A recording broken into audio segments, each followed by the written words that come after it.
I tell people that I'm an anarchist. A lot of people think that means chaos. Anarchy doesn't mean chaos. I tell people I'm an anarchist and they think that means I don't have any respect for other human beings. Anarchy doesn't mean you don't have any respect for other beings or their property.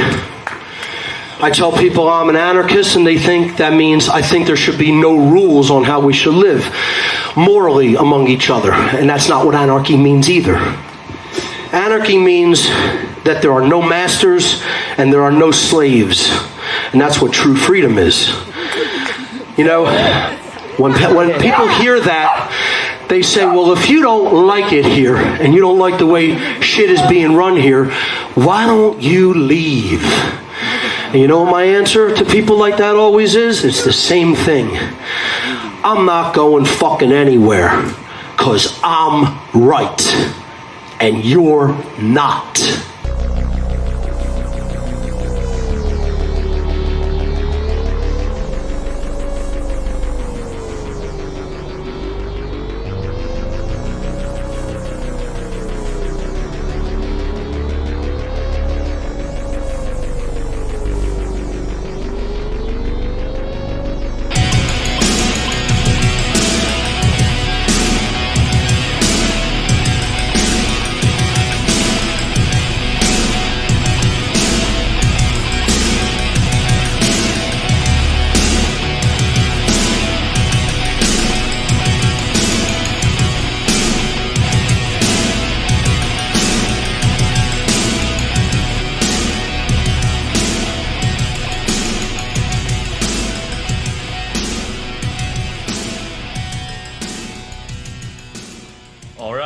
I'm back with the podcast.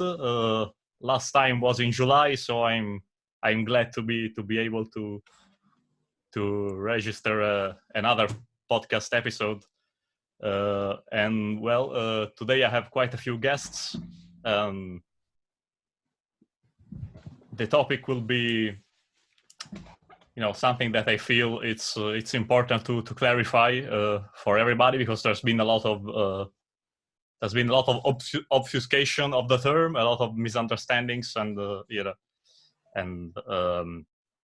people tend to get this concept quite wrong. And the powers that be do everything in their power to keep it this way, to muddy the waters. And the topic is gonna be anarchy.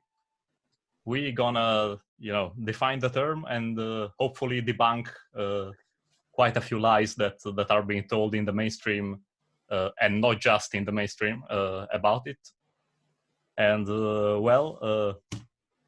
so let me introduce my guests for today. So I'll start with the man that started this whole podcast series from episode 1, Mark Devlin. So Mark Devlin, thank you very much for having been here. I know this is not the usual topic that you usually discuss in your interviews when you are interviewed on other people's shows. So I hope this will be a nice diversion.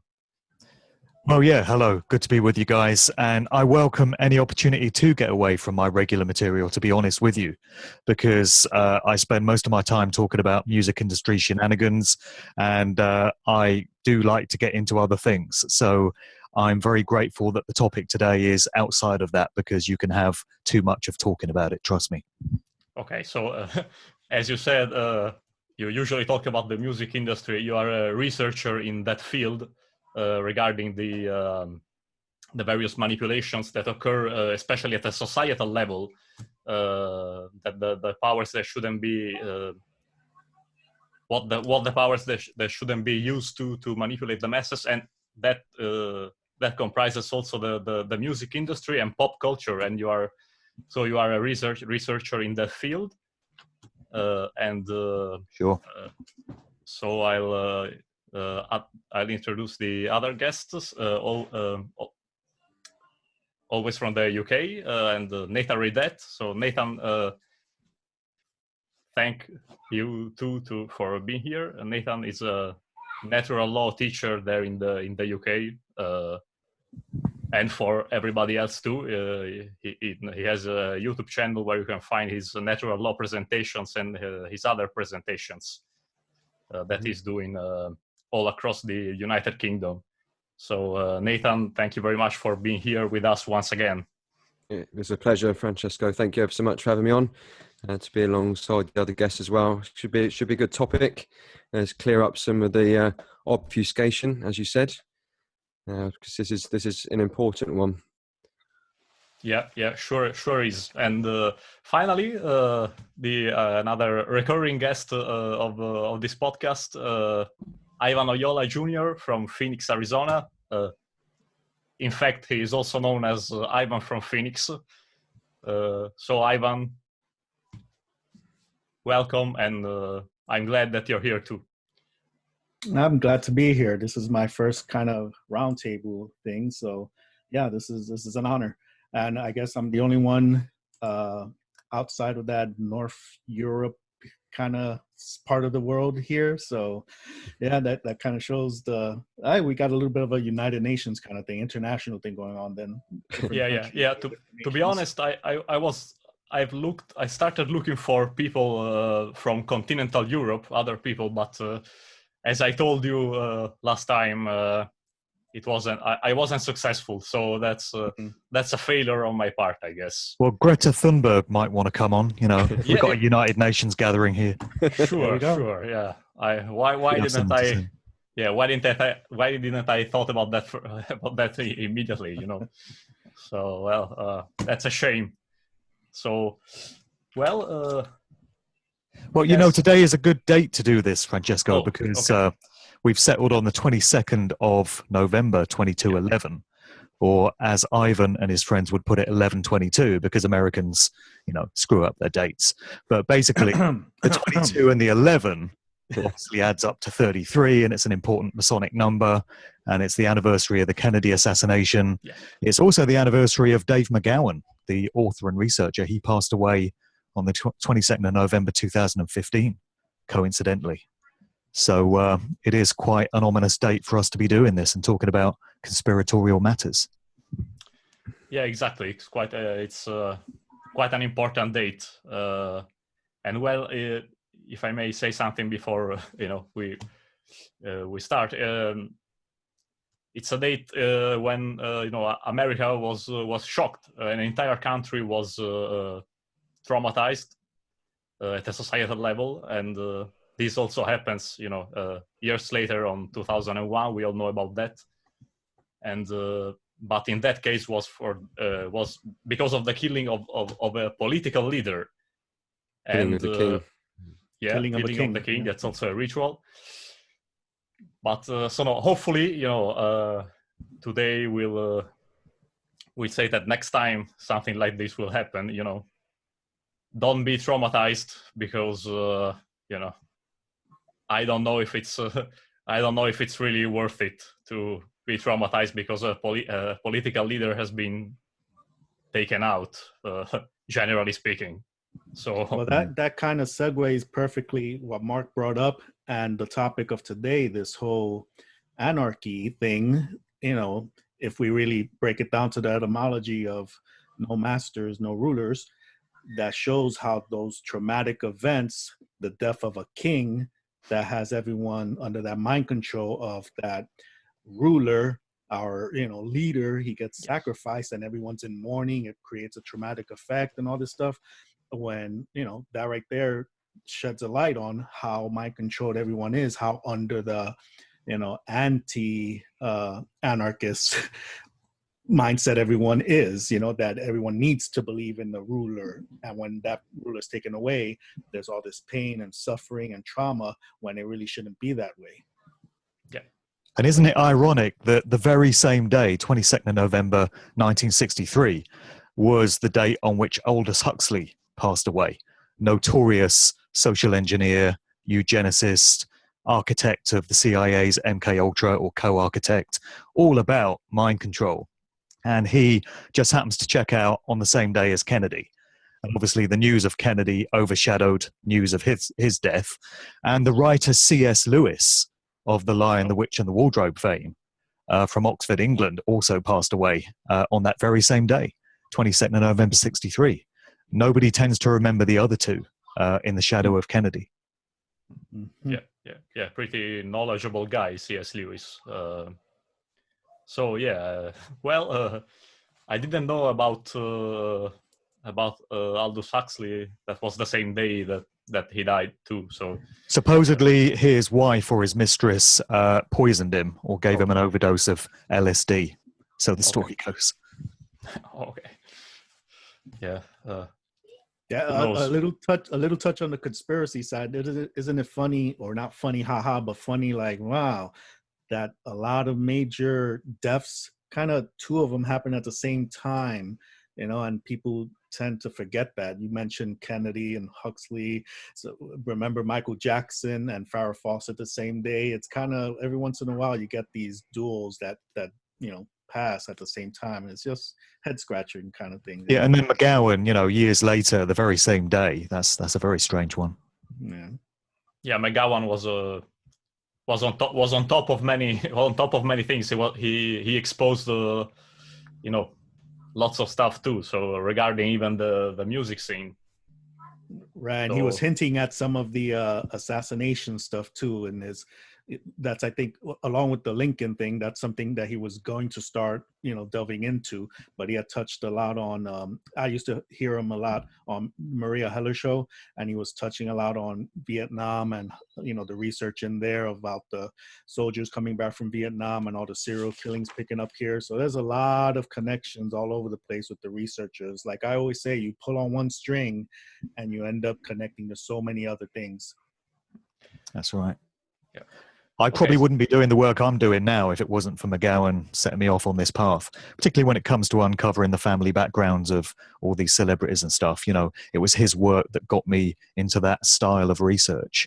So certainly he left an important legacy behind. Yeah, sure. And I guess we can get into the main topic of discussion for this evening. So I was actually thinking about titling this episode, Anarchy, Anarchy, Total Chaos, or True World Order.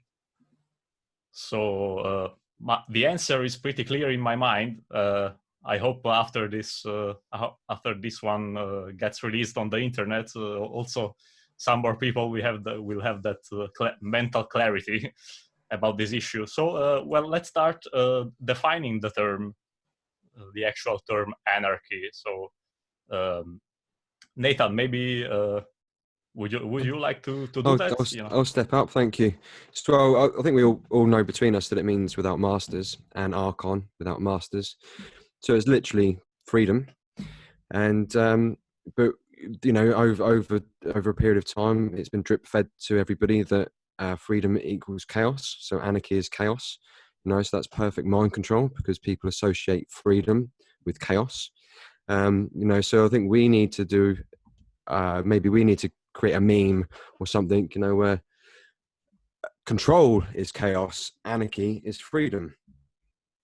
So that's the true definition of the word, but obviously it doesn't come without. Can you still hear me? I've just had a notification come up. Yeah. Yes. Yeah. Okay. It doesn't mean no rules. So for true order, we need to embody the two pillars of enlightenment. Do no harm and take no shit. So it's just true freedom, and obviously with that comes true or full responsibility. Total personal responsibility, which I think keeps a lot of people in fear because they don't want to take responsibility for a lot of things in their lives. So they obviously look to be nannied by the state, which is another bit of mind. They want people to be like that. Yeah, exactly. And I'd say the starting from the origin, the Greek origin on the term is you have the prefix "an" meaning without, and the other archy, it comes Archon, from archos or archon. That means basically leader or ruler. So it's without rulers. And as we said, without rulers does not mean without rules. I've got a picture here. No masters, no slaves. Freedom. Yeah. And the problem, as we said, is many people associate not having a ruler with people doing just whatever the hell they want, and they will start going nuts on each other, start eating each other, killing each other, raping Yeah, and it's drip fed over time. I think the Purge movie, The Purge Anarchy, is a great example of how they associate it with chaos. And Mark, we had probably talk about the punk music and how they kind of make it crazy and kind of violent, and everyone's got the anarchy badges and all that kind of stuff. Okay, so it's a controlled narrative. Yeah. So anybody? No, go ahead, Mark. Because I just said that it's a hijacking of it, and you said it's controlled narrative. Sure. No, go ahead, man. Say what you wanted to say. Oh no. Well, I think he addressed it to you. Go ahead. the punk scene. Well, yeah, the punk scene presents the approved version of anarchy, doesn't it? Similar to the Purge movie, which is putting forward this idea that it's all about chaos and just random, haphazard behavior. The point is, we don't know what a society would be like with no rulers, because as far back as anyone can remember, going back who knows how many generations, all we've ever had is governmental systems telling us what to do and how to behave. So we don't know what kind of situation we would have if ever we were to overthrow all kinds of rulers. I think it's probably worth a try. It's probably worth humanity seeing how it would be able to govern its own behaviors without government rulers. Whether that day will ever come, I have no idea. But it's probably worth a try at some point, I would suggest. We can't get much more chaotic than the world we're living in at the moment. Well, exactly. People say, oh my God, there would be chaos in society, as opposed to what? Yeah. As opposed to the peace and the stability that we now have, right? I mean, the last time I checked, there was human slavery, there was war, there was famine, there was injustice, there was pedophilia everywhere, there was rape, there was murder, there was madness going on all over the world. So anything that offers an alternative to that, as I say, might be worth a try. Yeah, definitely. And most of the people in prisons, they haven't done anything wrong. They haven't hurt anybody or stolen anything. But they've been locked up for some arbitrary law, because we buy into this moral relativistic BS. So, Like your shirt says, obey. They had a failure to obey. That's why they're incarcerated. Exactly. If I may, which means freedom, which is freedom. Hey, you're free to obey what they tell you to obey. Yeah. You're so free it's to all do, a mind game. Free to do as they tell you. Yeah. Right. Yeah. If I may say something, maybe we haven't, maybe in Western society especially, we haven't seen the type of chaos that we might need to see to learn something. I don't know if you get if you get my meaning, because we are very cocooned and in this dreamy state in this society where we have even poorer people, except those who live under a bridge or on the street. They still have their football match on Sunday. They still have maybe even their cable TV, maybe.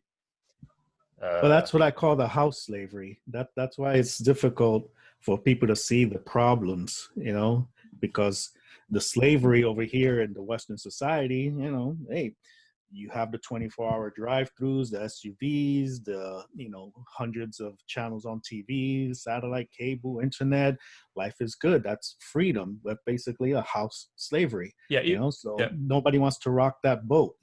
exactly. And that's provided by the quote-unquote rulers. Even though people don't see it that way, that's the corporations that control you, the banks that say, here, you can make $30,000, $50,000, $80,000 a year, house slave, and have a good life. See, money's good, the banks are good, corporations are good, materialism's good, the government's good because they let you, they pass these laws that say, you should have, all these knickknacks and whatever, So I don't know, that's how I see it, is the house slavery again. Because what does anarchy, what's anarchy against?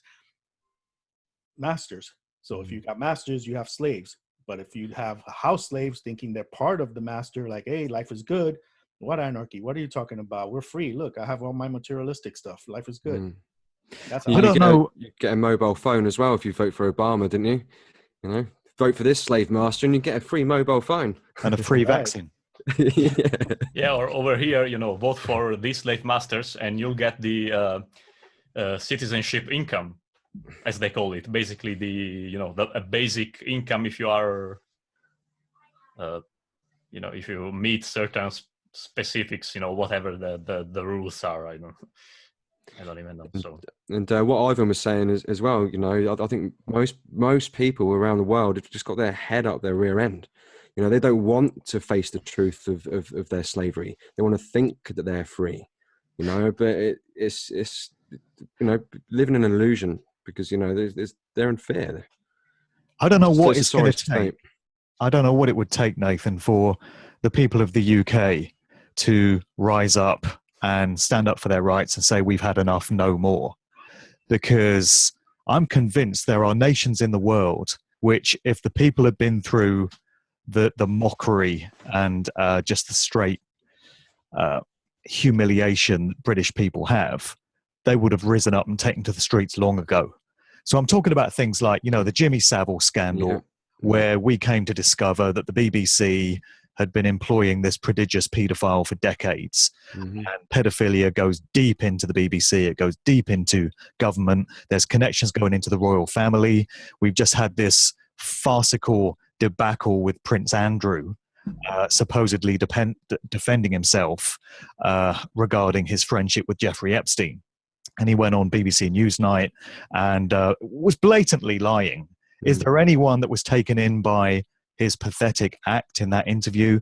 It's obvious that he's guilty as hell. It's obvious that he's very deeply implicated with Epstein. And yet people in this country just seem to be accepting it. Nobody seems to be getting mad about it. Nobody's demanding the overthrow of the royal family. Nobody's demanding at the end of the monarchy. What is it going to take, and where is people's line in the sand? I mean, as a fellow Brit, do you feel that people in this country have just been so dumbed down and just so Stockholm syndrome that they don't even have a line in the sand? Stockholm syndrome, I think, is a good description of it. But they're just so inured, and it's almost like, well, it's always been this way. So, it's like an acceptance of paedophilia and this kind of stuff through the royal bloodlines. But you're absolutely right, Mark. And well, America, and we've just been to the Open Minds conference, as we know that, it's going on in Ireland as well. So, all of these child protection services that are so-called, it's going on all around the world. These children being funneled into this satanic, freaking dark occult. Italy. So we have Rome with the Vatican. So what you always hear from people is, well, what can you do? There's nothing we can do. That's the attitude that seems to prevail. People just fall into this mentality of helplessness. And maybe if you took the football away and the beer. Individually, there's very little that we can do when we stand on our own. But coming together and uniting and pooling our resources, we can do a hell of a lot if we are prepared to stand up collectively. But people have just been atomized and made to feel small and alone and helpless. And that's why you always hear, well, yeah, I know pedophilia is everywhere. I know the government is corrupt as hell, but what can you do? Yeah, That's and the that's attitude that prevails. I see with what you just said there, Mark, I heard two different things that are both together the pun intended, the cause and the cure. Mark gets that. That's the name of his upcoming book. That's in Thank there. you for the plug. Yeah, people talk about, well, what can you do? What are you going to do? See, that's the problem. Because very from the beginning of Mark Passio's, podcast and stuff, from what I picked up from him, was you need to be in balance with your thoughts, emotions, and actions. And see how Mark mentions right here, Devlin, that people, well, what are you going to do? They're jumping to the actions. They're not really focusing on the emotions, what got them there, or their thoughts, not realizing that thinking like an anarchist, no master, no ruler, will lead you to the proper emotions of anger because there's wrong going on, then leading you to what to do. But people are asking, well, what you going to do? What are you going to do? Without even realizing their thinking is improper, because they still think the government's going to help or solve it, the church, or the school, the education system, the finances. See, so that's why that trinity is so important, because everyone's focusing on one thing or this thing or that thing without comprehending that there's a step to it, and as a whole everything needs to come together. So the cause and the cure, they're right there together, but people have to pull that apart, like I think pretty much we've done, and it is up to each individual. However, each individual is what makes up the collective. So it's that yin yang thing. Each individual has to do their own little work of aligning their thoughts, emotions, and actions, so that then we get the critical mass that has thoughts, emotion, and actions in line, and then moves forward. Because as long as people are asking, well, what are you going to do without working on the other two parts, we're really not going anywhere. Yeah, and that goes to my next point that I've called "Where's the catch?" So yeah, we can talk about anarchy in a very sort of sterile way. So okay, anarchy, okay, no masters, everybody on his own, everybody for himself. And I say, where's the catch? And the catch is you have to learn certain things. You have to comprehend certain things, come to the understanding of certain concepts that are, the basis for a civilized life without rulers. Learning pretty much morality, moral law, and rights, and what rights are. What are the rights of each individual that are the same for every individual, and what are not rights. So what we will call natural law, but that learning natural law too, but that comes with another obfuscation of the term. So it's a loaded phrase, yeah. So, but anyway, even if you don't want to call it natural law, you can call it, morality, moral law. And those comprehensions, to use the word that Ivan uses, I notice he doesn't use the word understand anymore, which is a good stance to take, because you don't stand under the authority of, these words. So Ivan talks about comprehending. There has to be a comprehension of natural law and morality and right action versus wrong action collectively among the people of a nation, if anarchy is ever going to work in any kind of effective way. Because if we went into a situation where we suddenly threw off rulers overnight, and people were still in the mental and spiritual and emotional state that they are now, where they've got this dependence on other people doing stuff for them, then it would be a pretty chaotic outcome. Yeah, and that would result, and people will call that anarchy, and they do, even in demonstrations like we have here in Barcelona, that whole thing, that whole independentist thing, and over in France with the yellow vests, they call that anarchy. Any riot, they'll label it anarchy. Exactly, and no, that's not anarchy. That's actually leading to leading to another enslaver ruling over you, because from chaos they will bring their order, not the true order. So yeah, and you guys are bang on. We need to get our natural law rhetoric right. I wouldn't say it's each man for himself, like you said, Francesco, though, because I liken it to working. If we align with natural law, then it's we're all working together, and I say in some of my presentations that much like each individual has got a trillion cells all working alongside to make the miracle that is each individual. Yeah, I was saying, the thing, the things that people think about when they heard the term anarchy. So every man for himself, but no, yeah. Right, sure, sorry. I know, yeah. Okay. Yeah. Go ahead. Yeah, and we like you guys saying, we need to know what rights are, and when we know this, so we can say no, but because you're absolutely right, because we collectively don't know what a right is. We've got to have the right grounding before we go. We're a long way from people on a collective basis being ready in that sense. A long way. Unfortunately, we've got a lot of work to do. That's right. Okay, so I think that leads to kind of having re-education centers, like actual education, not indoctrination centers. So, again, anybody that talks with me or knows me knows I'm a huge movie buff, and there's so much truth is in films, and a lot of obfuscation occurs in films where they twist things around. But very simply put, in like one of the Star Wars movies, how Yoda says you have to unlearn what you have learned.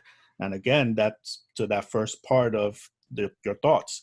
We have so much crap that's been put into our minds as a species that all that has to be taken out. And not only just taken out, at first recognized.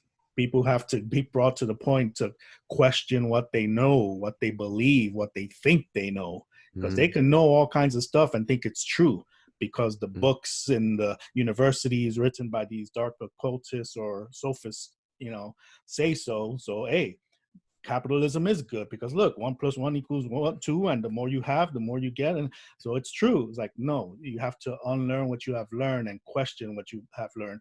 That's one of the starting points, and that's what I think is a foundation. Is a lot of us throughout the world that know this stuff to hold our meetups or schools or whatever, and start sharing that information just to start that path. Because like Mark said, getting to the point where people are asking, well, what are you going to do? That's way over here. And we need to start way over here at the beginning of question what you know, work on yourself first, unlearn what you have learned, and then eventually everything falls into place about getting to what needs to be done. Yeah. It's like going back to school, grown-ups going back to school. And really, natural law should be taught in schools. Yes. And who really could have any kind of objection to the difference between right and wrong behavior being taught to children? I mean, this transcends religion. It's not like Christians are going to get upset about it or Muslims are going to get upset, because when it comes to morality, it encompasses all religious teachings and all cultures. It applies to everyone in humanity. And, who really would have a problem with 5-year-olds being taught what is acceptable behavior and what isn't, what causes a harm to others and what doesn't? It speaks volumes that this stuff isn't taught in schools to kids. And just imagine a society where an entire generation has been raised on these teachings from the very earliest age. That would present a very different play out of events in society, I would suggest. Totally, yeah. The first building blocks, that's how reality is structured, right? So the knowledge leads to the behavior, collectively manifests into the world we've got. But we kind of do teach our kids, though, sticks and stones. Don't hurt, don't lie, don't steal. We teach our kids, so we know in our hearts natural law. But we also, the obfuscation comes in with, but the police are here for our good. The police are here to protect, that's, and respect authority. Pay your as well. taxes. And there's, most people, let's be honest about it, most people are decent people. If all of a sudden there was no police in society, most society wouldn't change their behavior. but people have got it in their heads that it would be chaos and pandemonium, because of the control system, television programming, and through the media and the music, and the likes of the Purge. You kind of lead into an interesting point here, Nathan. Conversation I had, or discussion leading to almost an argument I had at work this past week with an individual. We were talking about, here in the U.S., how they're trying to pass these laws for background checks and anyone showing any mental issues, not to allow them to have access to firearms and stuff like that. So I brought up the point, isn't it interesting how no one brings up the fact that you never hear of a mass shooting at a gun show, because everyone has guns there. You only hear about mass shootings in gun-free zones. And then the thought kept going. It's like, okay, wait a minute. What's the rationale behind that? What's the thinking behind that? And it's not that people respect police, is that people comprehend. Don't mess around with someone that has a gun. So the gun or the weapon or the firearm, something that can harm you physically, that's what keeps people in check, theoretically. So it's not the police, it's the weapons. So when you think about a gun show and why no one pretty much commits any crimes there, or at least mass shootings, because I bet you, there's a little theft here and there or whatever, but we really don't hear about it. Armed people, it's the guns. So that's the mind control right there, that again, shift that over to the other side. The obfuscation occurs where only government, police, authorities should have arms, because that keeps people in check. Not the people, not the anarchist, not the person that wants to be left alone with his AR-15 at home. So if anyone tries to break in, they can defend themselves. Nope, that's part of the mind control. Don't protect yourself, call 911. So all these are little variables, all that go to the same, topic we're trying to communicate here with people. So, it expresses itself in films, movies, music and all this stuff, politics and all that. But in real world events, just like that, the armed population or disarmed population and the armed military, all of that are aspects of what anarchy is, represents, Yeah. Slaves don't own guns, though, do they? Yeah. Exactly right. Exactly. You're opening up a big can of worms if you talk about, guns in Europe. Yeah. In America too, but here you True just freedom.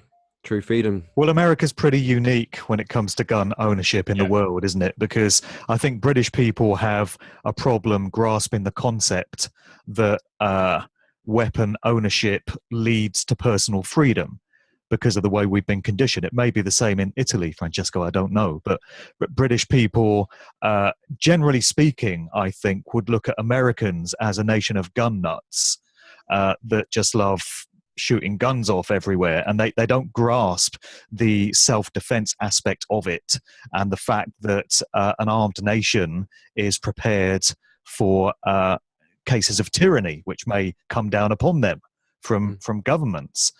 British people don't really grasp that. I think Nathan would agree with that. And I don't know how it is in Italy. Maybe it's the same there. It's pretty much the same. The only difference is we have more types of guns. ARs, AKs, they are allowed, but in England there's much more restrictions. But anyway, people, even some gun owners actually think that oh no, but the American laws are too much. They're too excessive. They don't grasp the whole. Why it's actually important to have the right to possess and even to carry a firearm. Probably the same in most countries outside of America, I would imagine, and that includes Canada. Just over the border from the US. Exactly. I think attitudes there are very different to American attitudes when it comes to gun ownership. Right there, a lot of nations or countries outside of the US, they have some of that cognitive dissonance. So, they're thinking freedom, but then thinking you don't have the right to defend yourself, weapons, firearms, so it's like, we should be free, but, how can you free yourself with a gun? Because that kills people. So there's a cognitive dissonance there.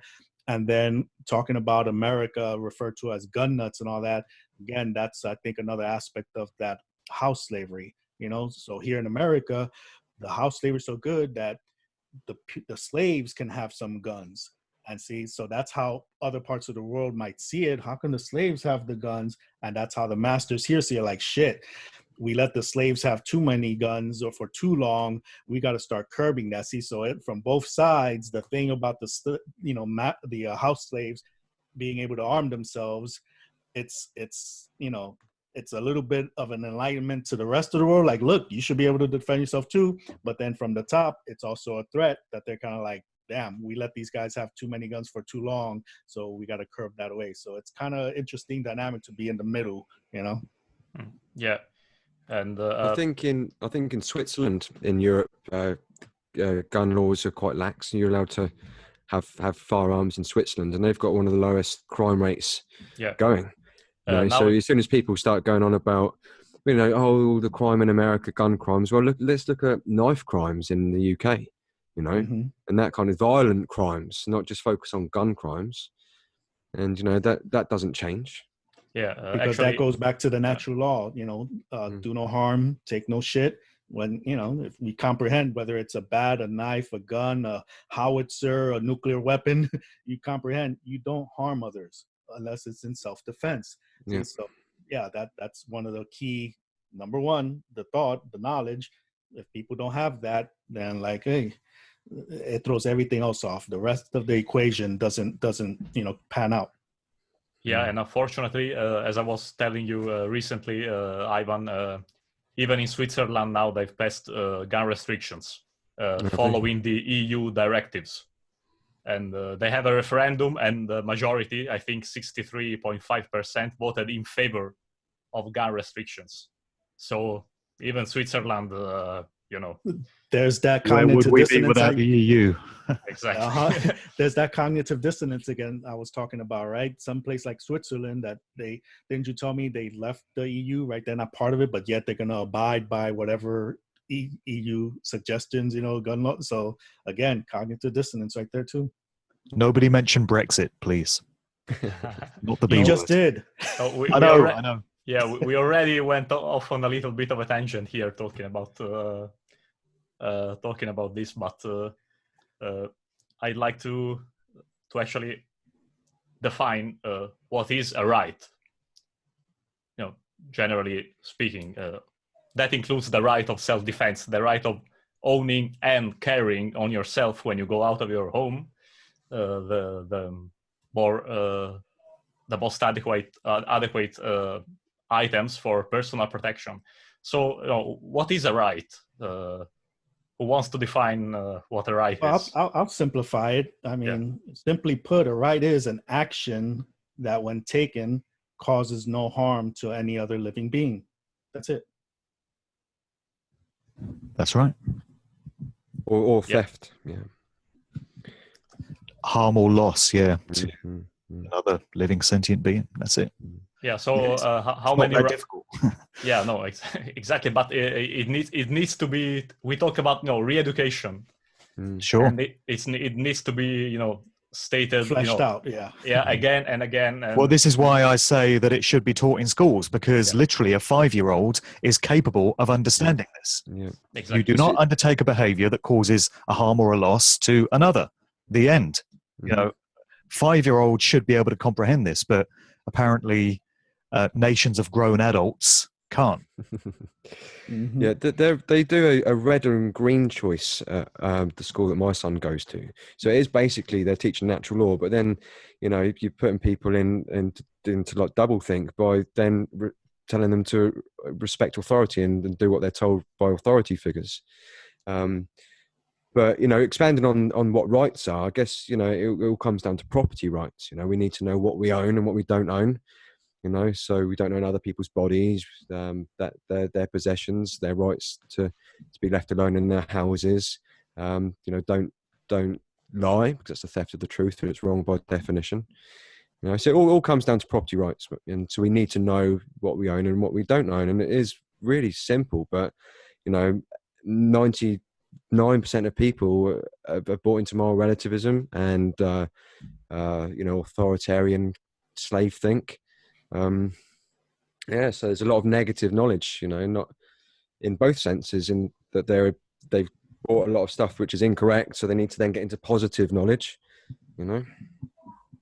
That's where the cognitive dissonance comes in, when they don't get rid of that negative knowledge and start bringing in that positive knowledge, and then they start having that happen. The positive and negative are jiving, and they're not coming out ahead, because first they got to get rid of that negative knowledge so that positive knowledge, they have a sound foundation, and that's what's lacking. I think most people, like I said before, are typically good people. So they wouldn't want to think of their masters to be nefarious pedophiles. It's like, look at 9/11, and most people that buy the mainstream version of it would think they don't want to see it as chaos sorcery or a false flag event, because they're decent people and they wouldn't do it themselves, or they wouldn't want to think that their masters, their beloved rulers, would do that to their own people. But like I said, we need to pull our heads out of our rear ends and then face the facts and face the truth. It does come down to what you mentioned earlier, the personal responsibility that is brought on by a recognition of what's really going on in the world. Because if you acknowledge that 9/11 was carried out by aspects of the American government, for example, if you acknowledge that the British government and those of most of the rest of the world is absolutely infested with paedophiles, then the implication is that collectively we need to do something about this. We need to take responsibility for it. And people don't want to do that. I would agree with you that people are inherently generally good, and I think deep down they do know the difference between right and wrong behavior, what is acceptable and what isn't. There will be exceptions to that rule. You'll always have psychopaths and sociopaths, but they're a small minority. Most people know what's right and what's wrong.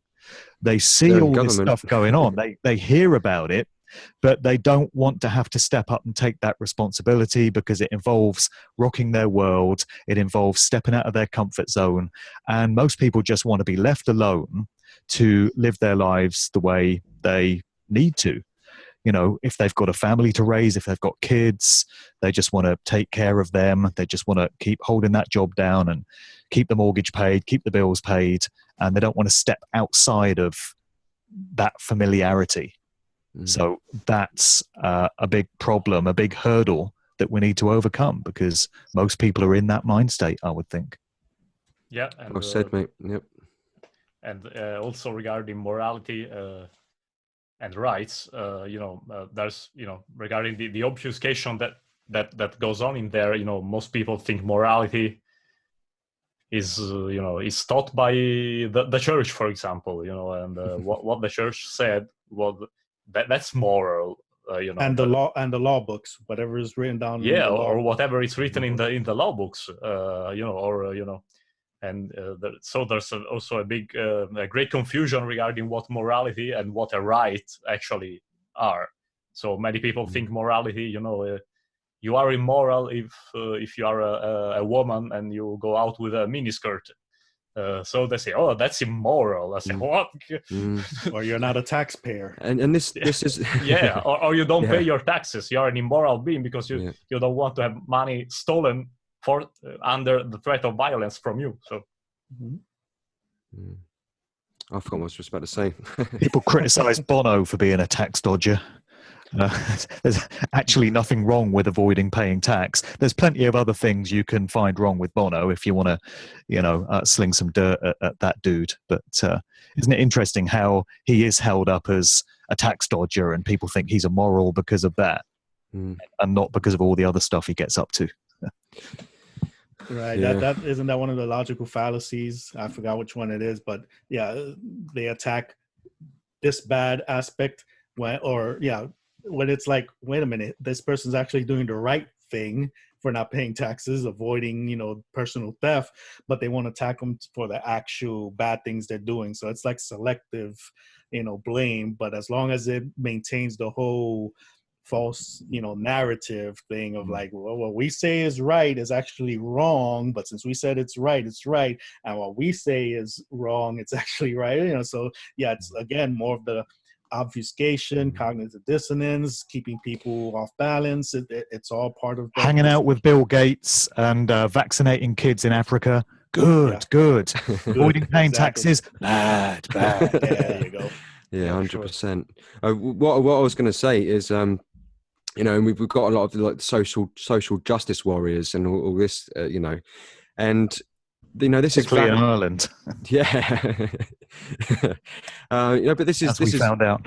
This is vapid anger, and if people actually knew right from wrong, they got their natural law rhetoric right, then they would be using righteous indignation and getting angry about things actually matter.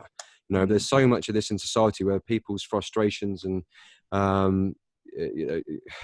they're focused in the wrong directions. We can all see there's a lot of injustice going on in the world, but where most people don't actually know what a right is, they focus it on something really vapid. If only people got up get my words out, sorry, but angry about what's going on in the world, and like what Mark's been saying about the pedophiles in government and all the rest of it, and the order followers, supporting order followers, to go off to war, and we need to go all the way with this as well. And anarchy, I would say that's also veganism, because this is not supporting domination of humans and not supporting domination of animals. Because it's the animals' lives, right? We shouldn't be taking their lives when it's unnecessary. I just heard, lots of indignation and outrage at your comment on veganism. lots of heads are exploding. So. Well, you need to just deal with the truth, suck it up, go all the way with it. Yeah, that's right. Take it back to the slavery thing, what just talking about. The house slavery thing. That's why people don't go into that righteous indignation, because like, wait a minute, some of this bad stuff benefits me, even though it's negative or bad, but all the materialism and, continuing a form of enslavement of society, but I'm a house slave. So I don't want to do the right thing if it's going to change the way I live or change my world or change my environment. So let's not go there. Let's blame this person because they were talking about called a him a her, or her a him, or they didn't address him by the proper noun pronoun. Yeah, so that's what happens. House slavery is very powerful. People are very comfortable with the way they live and don't want to rock the boat or bring the house of cards down. And talking about that him and her stuff, that's the breeding out of rebels in society as well. There's a lot of that going on. The toxic masculinity bullshit. People that are actually standing up, they want freedom. Oh, that's toxic masculinity, and and all of this demasculinization stuff that's going on.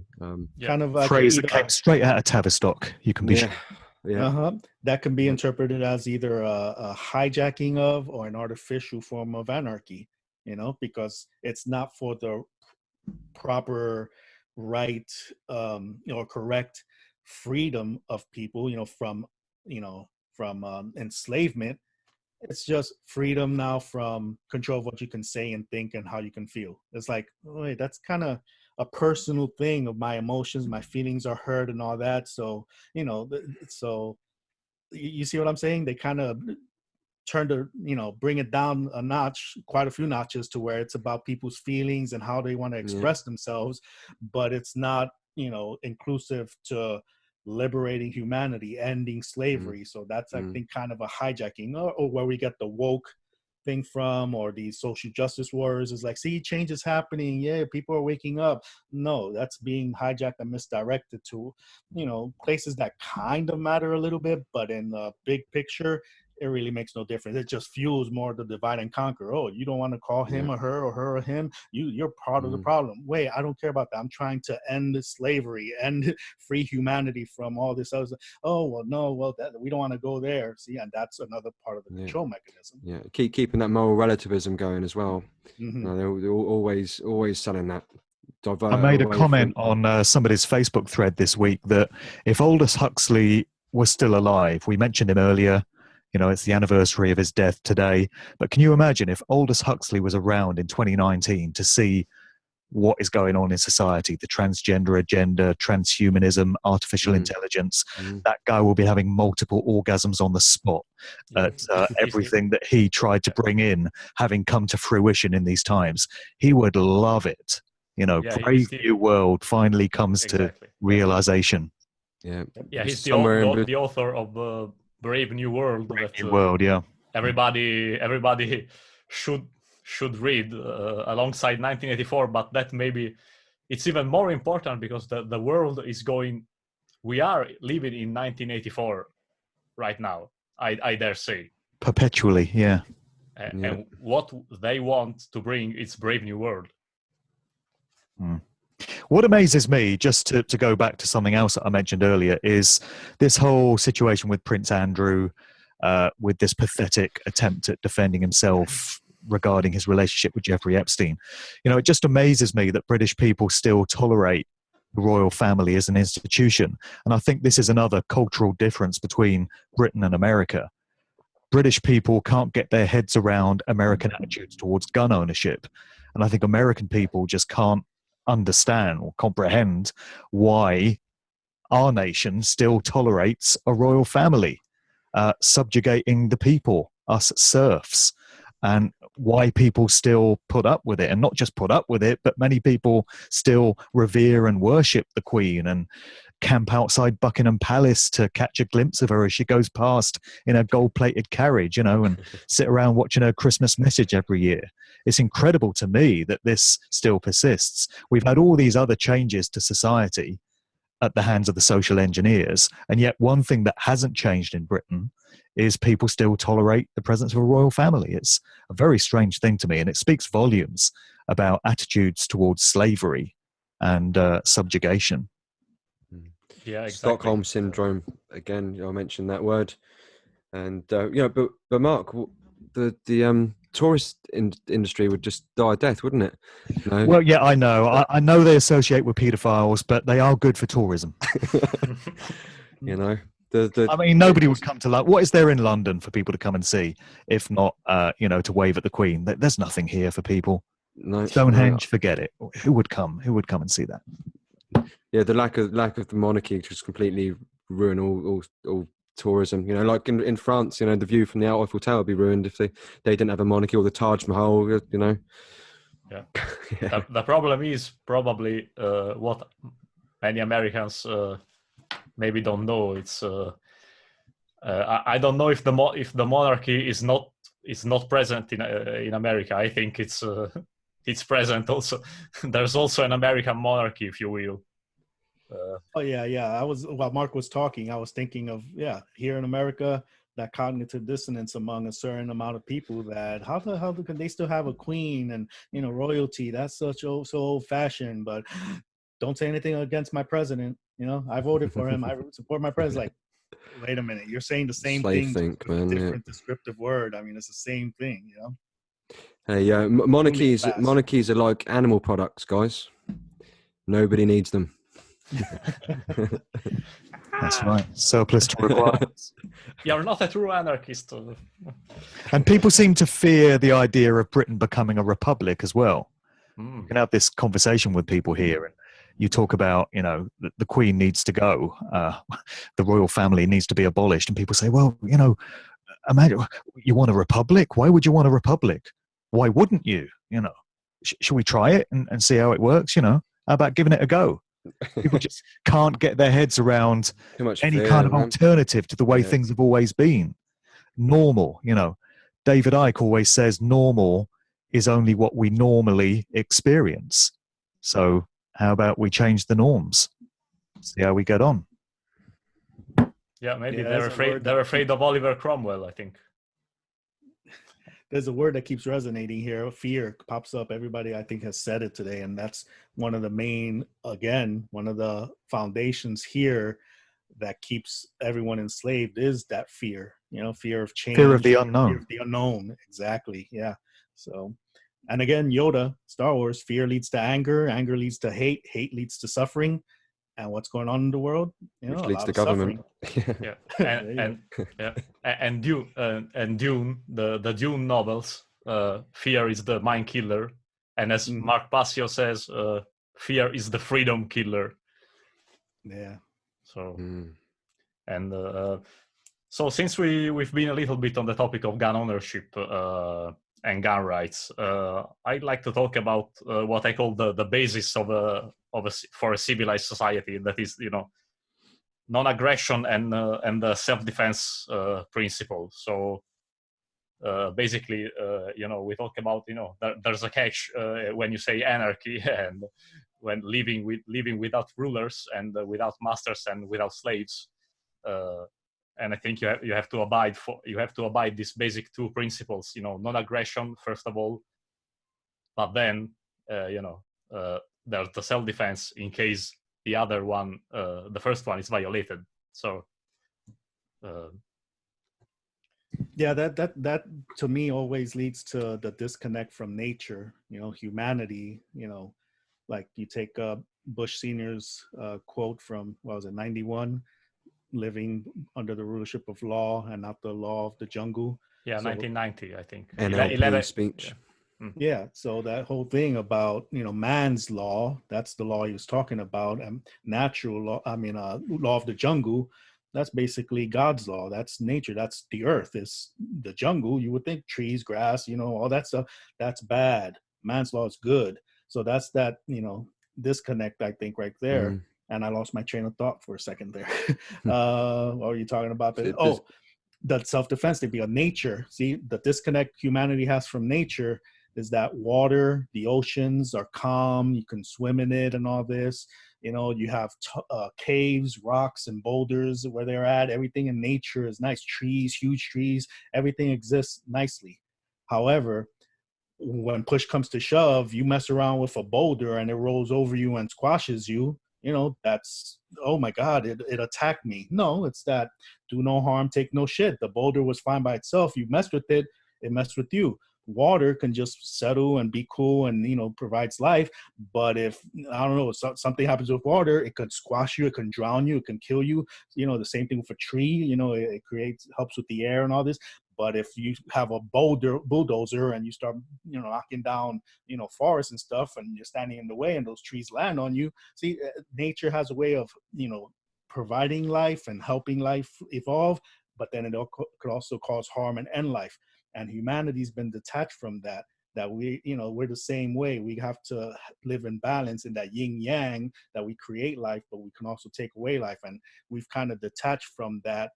And, government, they can kill and do everything, for our own good, but we can't do that for ourselves. We can't, be left alone and, be fruitful, multiply and expand, love and all that.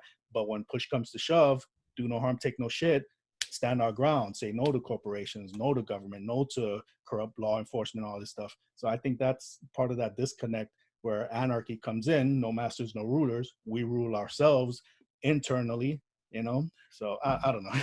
So just want to put that out there. Yeah, and that's and I mean, again, you have popular culture and government school, indoctrination, that they are really at war with the self-defense principle, because even if they are alternative people that are looking for even in the alternative field, people that are going out looking for alternatives to the mainstream, they get a lot of non-aggression principle, but they also get a lot of they don't get the self-defense principle. Yeah, they get a lot. It's all violence. It's all violence. Yeah, exactly. There's a lot of people want to equate, the use of force in a defensive capacity to violence, to sheer violence. They say, well, if you react with the use of force against an aggression, you are acting, you are the same as the aggressor. And that's the big lie. If you think about the way we entrain kids regarding the self-defense principle, it goes back to what I was saying earlier about, teaching natural law to 5-year-olds. if somebody's child came home from school and said, I'm being bullied, you know, this other kid keeps coming up to me and hitting me, I think most parents' advice to their child would be, well, hit them back. You know, don't put up with it, hit them back. So you would teach a child not to steal something from somebody, because that's wrong. But if somebody is bringing that aggression to you, then don't put up with it. You know, just hit them back. It's either that or go and tell the teacher about it. You know, but I think that's advice that most people would give to their kids. And I think, again, it comes back to the fact that inherently people are generally good and they know the difference between right and wrong behavior. But as they go through society, they get programmed and conditioned to stray from these teachings.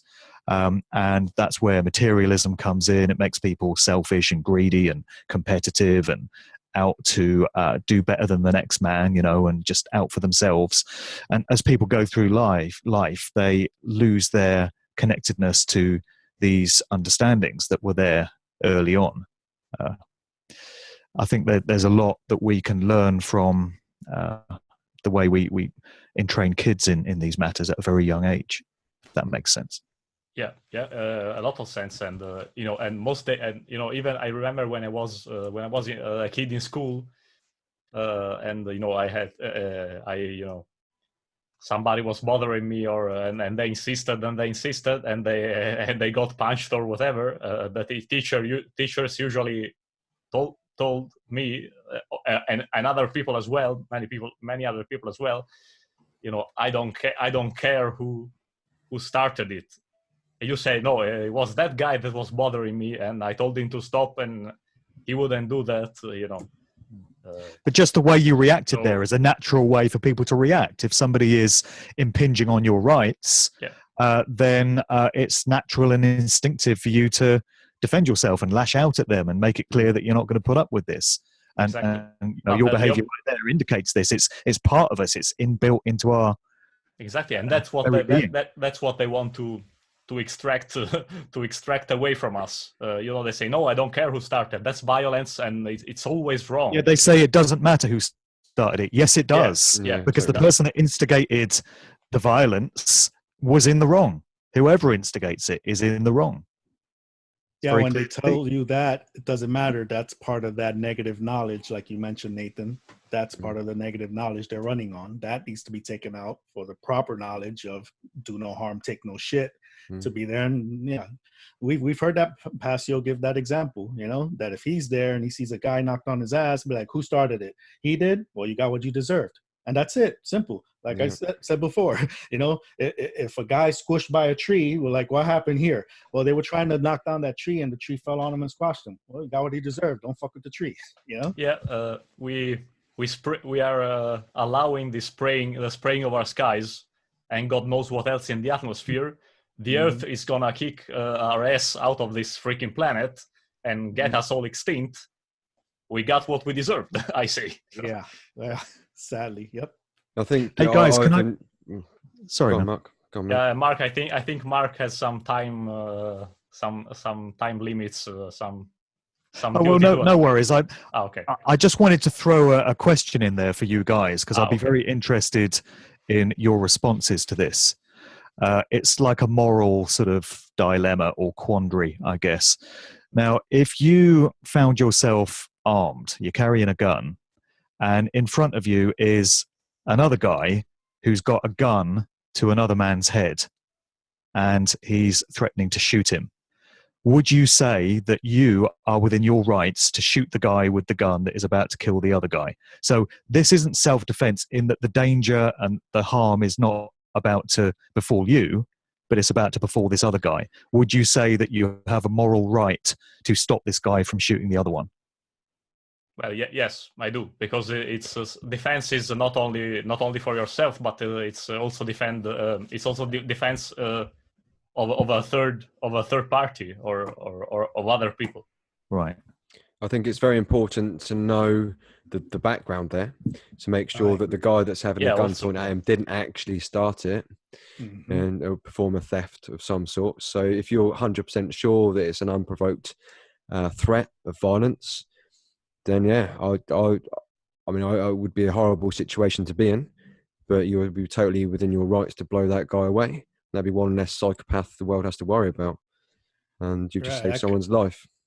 Yeah, see, I agree with Nathan there, because there are different variables. If you just show up there and this is what you see, yeah, it's hard to, to say what, because I saw a video recently where they had a former military guy, was home on vacation or something, and he was with his girlfriend and a friend, and this other guy showed up with a gun, and this guy, being military, was able to disarm the guy, take the gun away, and hold him at gunpoint. So the police arrived, and then the police show up, and the guy with the gun they thought was a bad guy, and they end up arresting him and treating him like the criminal. See, so it's like, yeah, it's very again, that's a mix of bullshit man's law and legalese and stuff. Again, there's a lot of variables to take into consideration. Yeah, but those scenarios. Yeah, I've decided to kept it simple, because I think it's kind of it's better if you state things, in a clear and simple way for people, because when you, it's like kind of like when you get to the various ifs,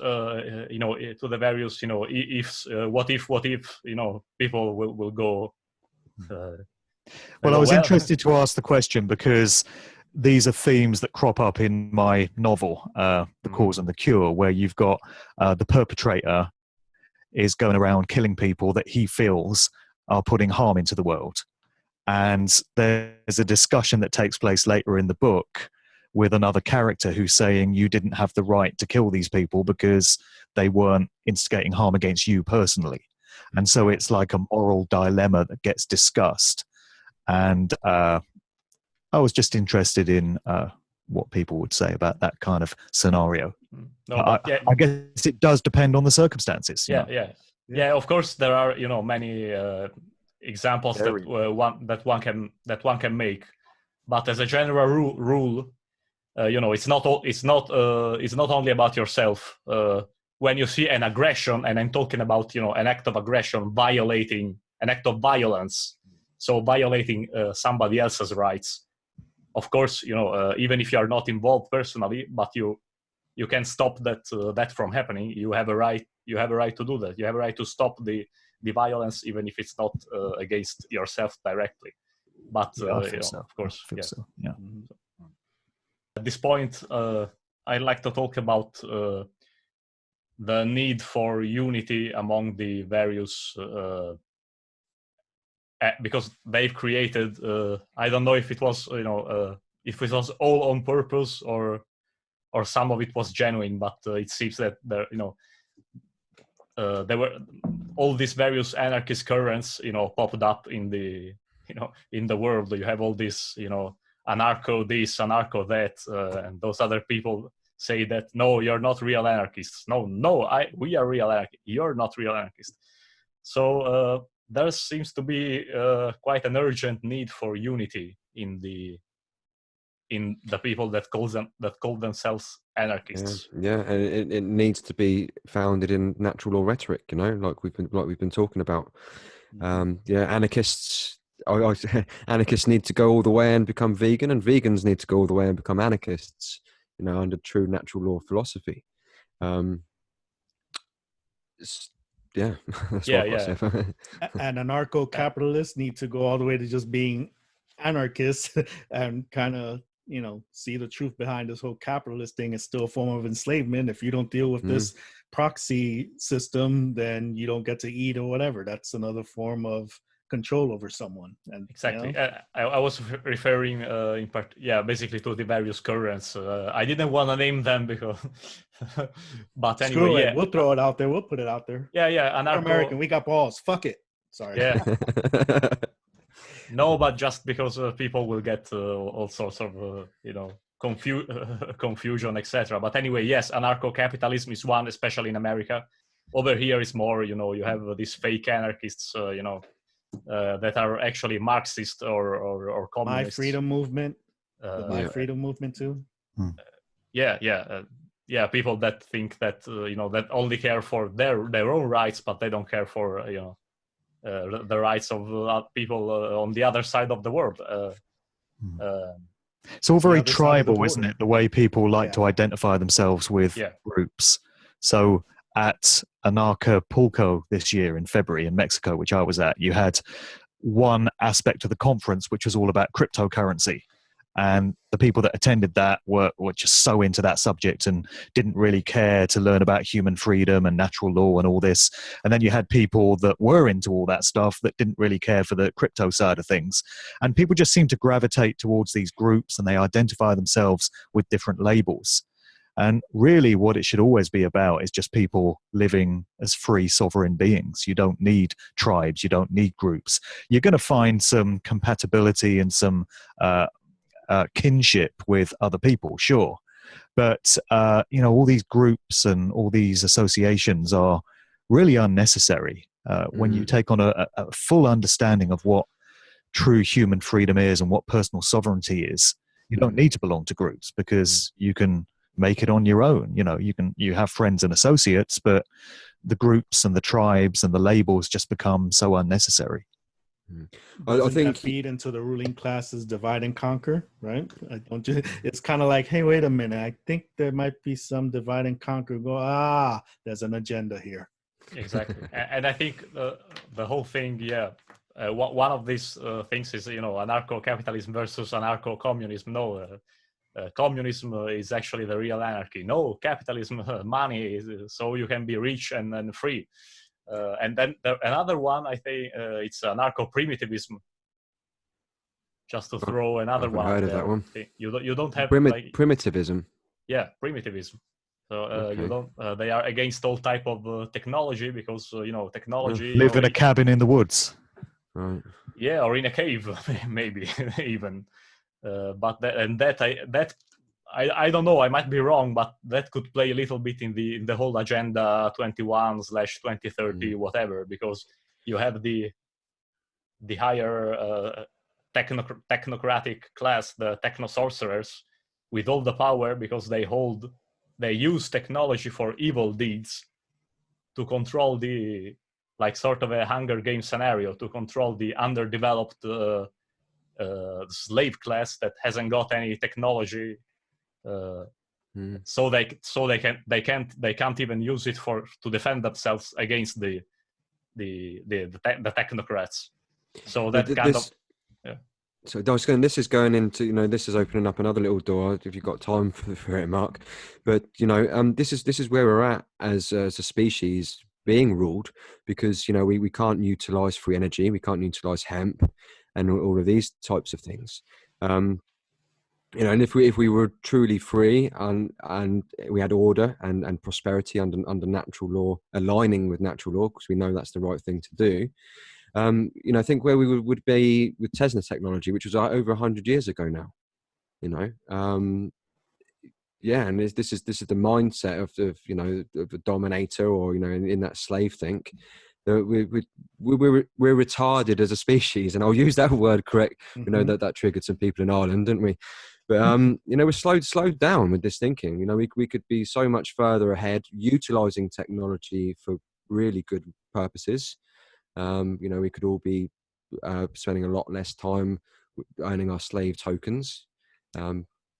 So yeah, this is where it's got us ignoring what rights really are. Yeah. In fact, you make me think of balance. You bring, hearing you talk right now, speak, brings up balance and that either or mentality.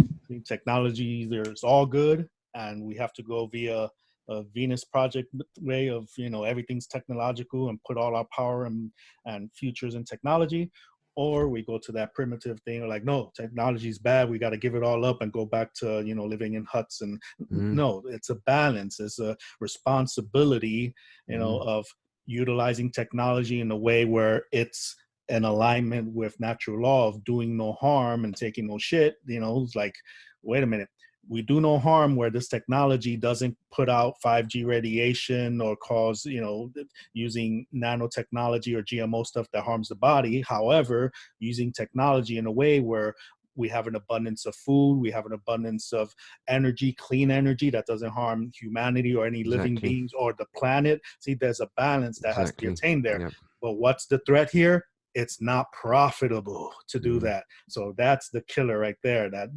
that's our biggest slave master, money, this belief in money, and everything else stems from that. As long as money and all this, profit stays on top, doing the right thing, which is probably, we all agree, do the right thing, that doesn't stand a chance. Again, because of the programming, the first thing, how people are thinking, so. Yeah, money. And well, who would build the roads, guys? Well, how about fuck the roads? We'd be in flying cars by now if we didn't have government anyway. Yeah, that's what I like to always say to people when people say, "Oh well, how could we regulate the economy?" Dude, you're talking about a completely fake paradigm there. The economy that's so fake, and plus, I know it sounds bad to say it in this way, but I don't really care. Who cares? I'd be free. Who cares? Who will build the roads? You always get that one. It's like, let's have true freedom and true personal sovereignty and anarchy. But who would build the roads? Yeah, who cares? Yeah, you're right. Forget it. Who would build the roads? The We people who build the roads. It's not government people that build the roads. Allegedly government people, or the government takes the money from the people and pays other people that build the roads. See, so there's, again, people don't think. I feel we would get by. I think we'd probably find a way. Be just okay. Yeah. Humans do what needs to be done. A group of humans, if a road needs to be built, we want to get to the next village or whatever, we'll get on and build a road. And nowadays we've got crowdfunding and all that kind of stuff. Well, Trump was looking to crowdfund the freaking wall, wasn't he? Yeah. So we could do that. Yeah, now crowdfunding your own slavery and your own police panopticon state. Yeah. It's called taxes. Yeah. Exactly. So to close this point off, we need unity among people that call themselves anarchists. Anarchy is not about being this or that. It's about respecting, knowing what a right is, knowing what wrong is, respecting, moral law or natural law. And that's it, do no harm.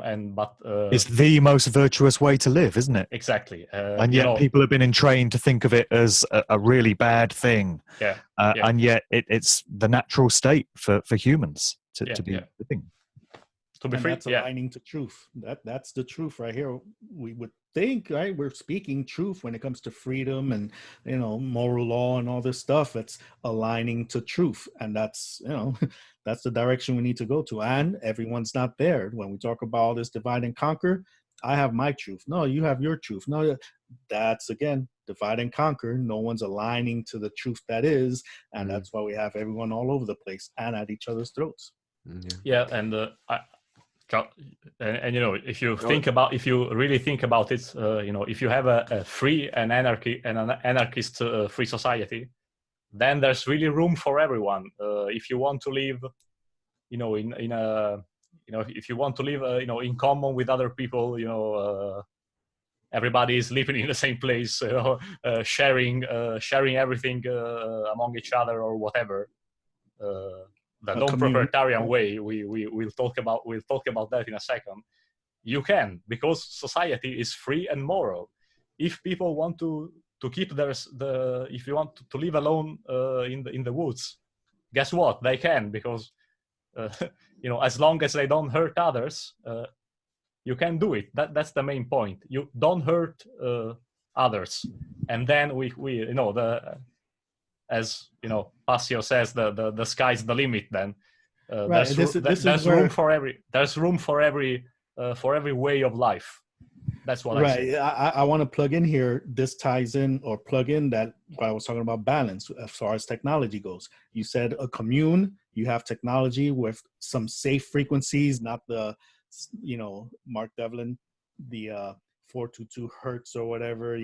Those cell frequencies that disrupt our bodies and all this stuff. You have safe frequencies, that way people in these communes, they can have whatever type of cell phone or communication device out in the middle of nowhere via satellite, that if they are in an emergency, they can reach out to someone and emergency services come to them, or the individual by himself, but not have it where it's daddy state, constantly monitoring, what are you doing? That's the negative effect of the technology. See, so again, bringing things down to a balance where when you want it, it's there for positive, purpose, instead of the negative purpose that we're all living under now. Everything, all this technology is watching everything you do to control us and keep an eye on us, where, in a society like you're talking about, people can use that for, emergency purposes, Ivan, I know you're a movie buff. Did you ever see the film Leave No Trace that came out last year?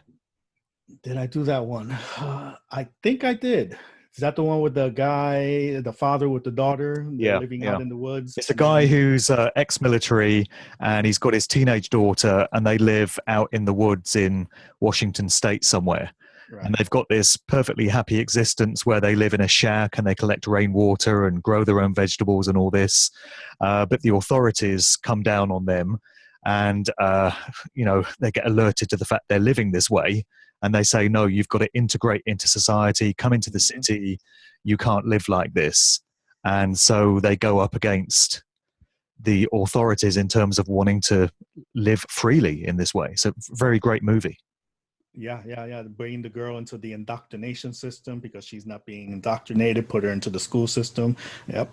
And in fact, they try to give the guy employment, give him a job and stuff. But yeah, they're forcing him to cooperate with organized society, and he just doesn't want to do it. Exactly.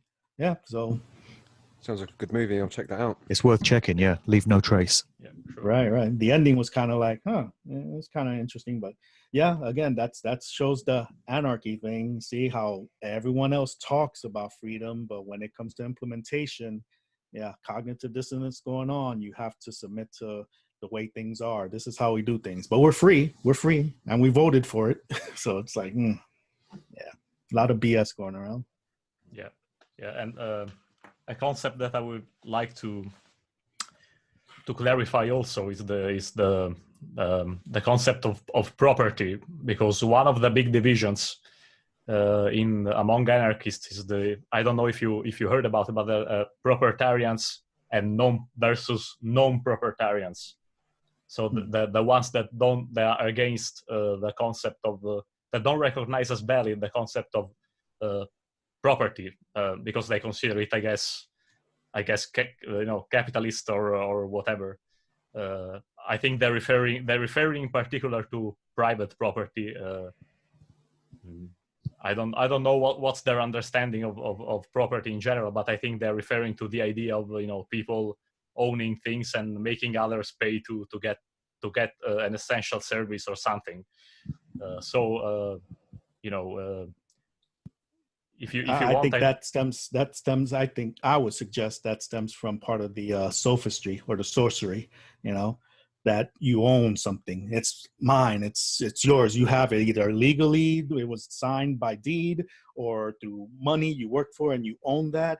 Again, that's, I think, part of the mind control.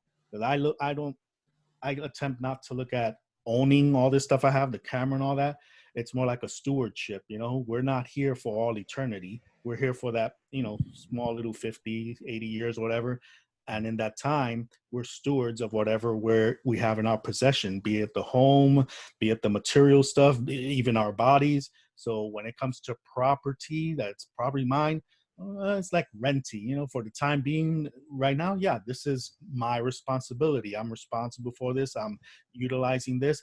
And then there might come a time where it gets passed on to another family member or someone else, and it's there. So when it comes to property and ownership, I think that's another part of that sorcery thing. It almost opens a door to Satanism, selfishness, mine, my body, my house, my car, my clothing, wait a minute, that kind of forces that, whereas if it's, people get that mindset of, oh, I'm just borrowing this while I'm here, I'm in stewardship of this home, this material stuff and all this stuff. See, it kind of lessens the tension when you're, thinking about mine and somebody's out to take my stuff and I got to protect it against them. And, you get all you let go of all that tension and all that emotional connection when you think, well, for the time being, I'm here, I'm borrowing this and that's it. And it's mellows people out, that's how I see it. You've got to be sensible about it, because if you've got a home where you house your family and your kids are asleep and it's your duty as a parent to take care of your kids, Mm-hmm. and someone comes in the middle of the night and says, hey man, you got no right to be in this place, you got no more right than me, I want to sleep here tonight. Well, your duty is to keep your kids safe, and you don't want some stranger coming in that you don't know. It's not a good idea. So you're going to have to assert the fact that this place where you are is yours for this time, and you need it Right. to take care of your family. And this guy doesn't have the right that he might think to just come marching in and take it over. You know, a sensible approach like that is required. Yeah. I don't think the guy I wouldn't have even got as far as having a conversation with someone that's coming into my house at night and have got a freaking knife in the neck, you know? Yeah, but Yeah, Right. not the best of times for conversations. Yeah. Don't take what I'm saying the wrong way. It's not like I sleep and I have a particular personal defense tool by my bed that if someone does enter without permission, they will not be met with applicable force. It's not like I'm saying anybody and everybody come on in, whatever. Like I said, hey, I'm in stewardship for this home. The thing is, why don't we need to expand that consciousness of, if someone is coming around like, hey, I need to get in here, whatever. Well, what's going on? What is the situation that you don't have access to your own place? How can we remedy that? What's going on? You're not employed. Can we help you out? Do we have a friend? There are different ways to address that. But then again, in this society, being a satanic society, it's all about me. You're a threat to me. F you, get out of here. I don't want to deal with this. It's your problem. And that, again, is part of the foundation that keeps everyone at each other's throats.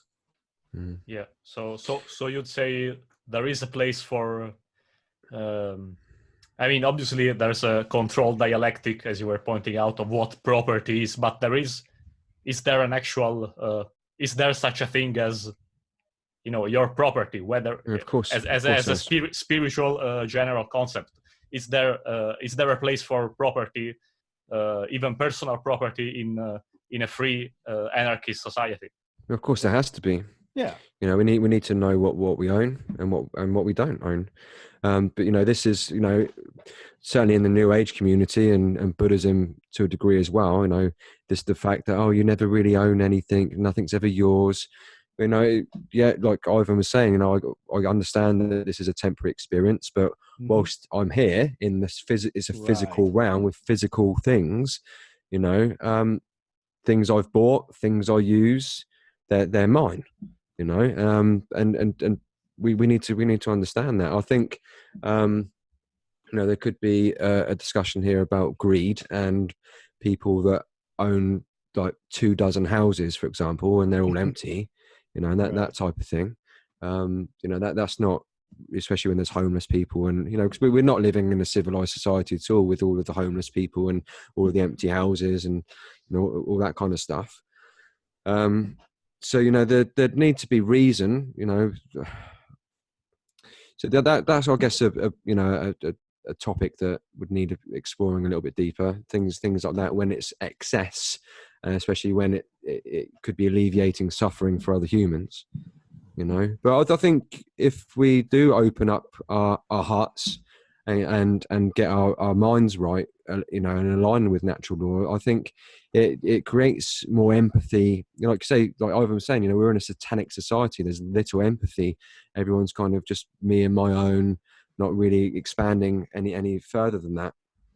So I think Tesla, there's I'm not going to get the quote right off the bat, but he's saying, what we need is a universal enlightenment, and closer connections with people, and that is natural law, and I think it would create more empathy in society anyway.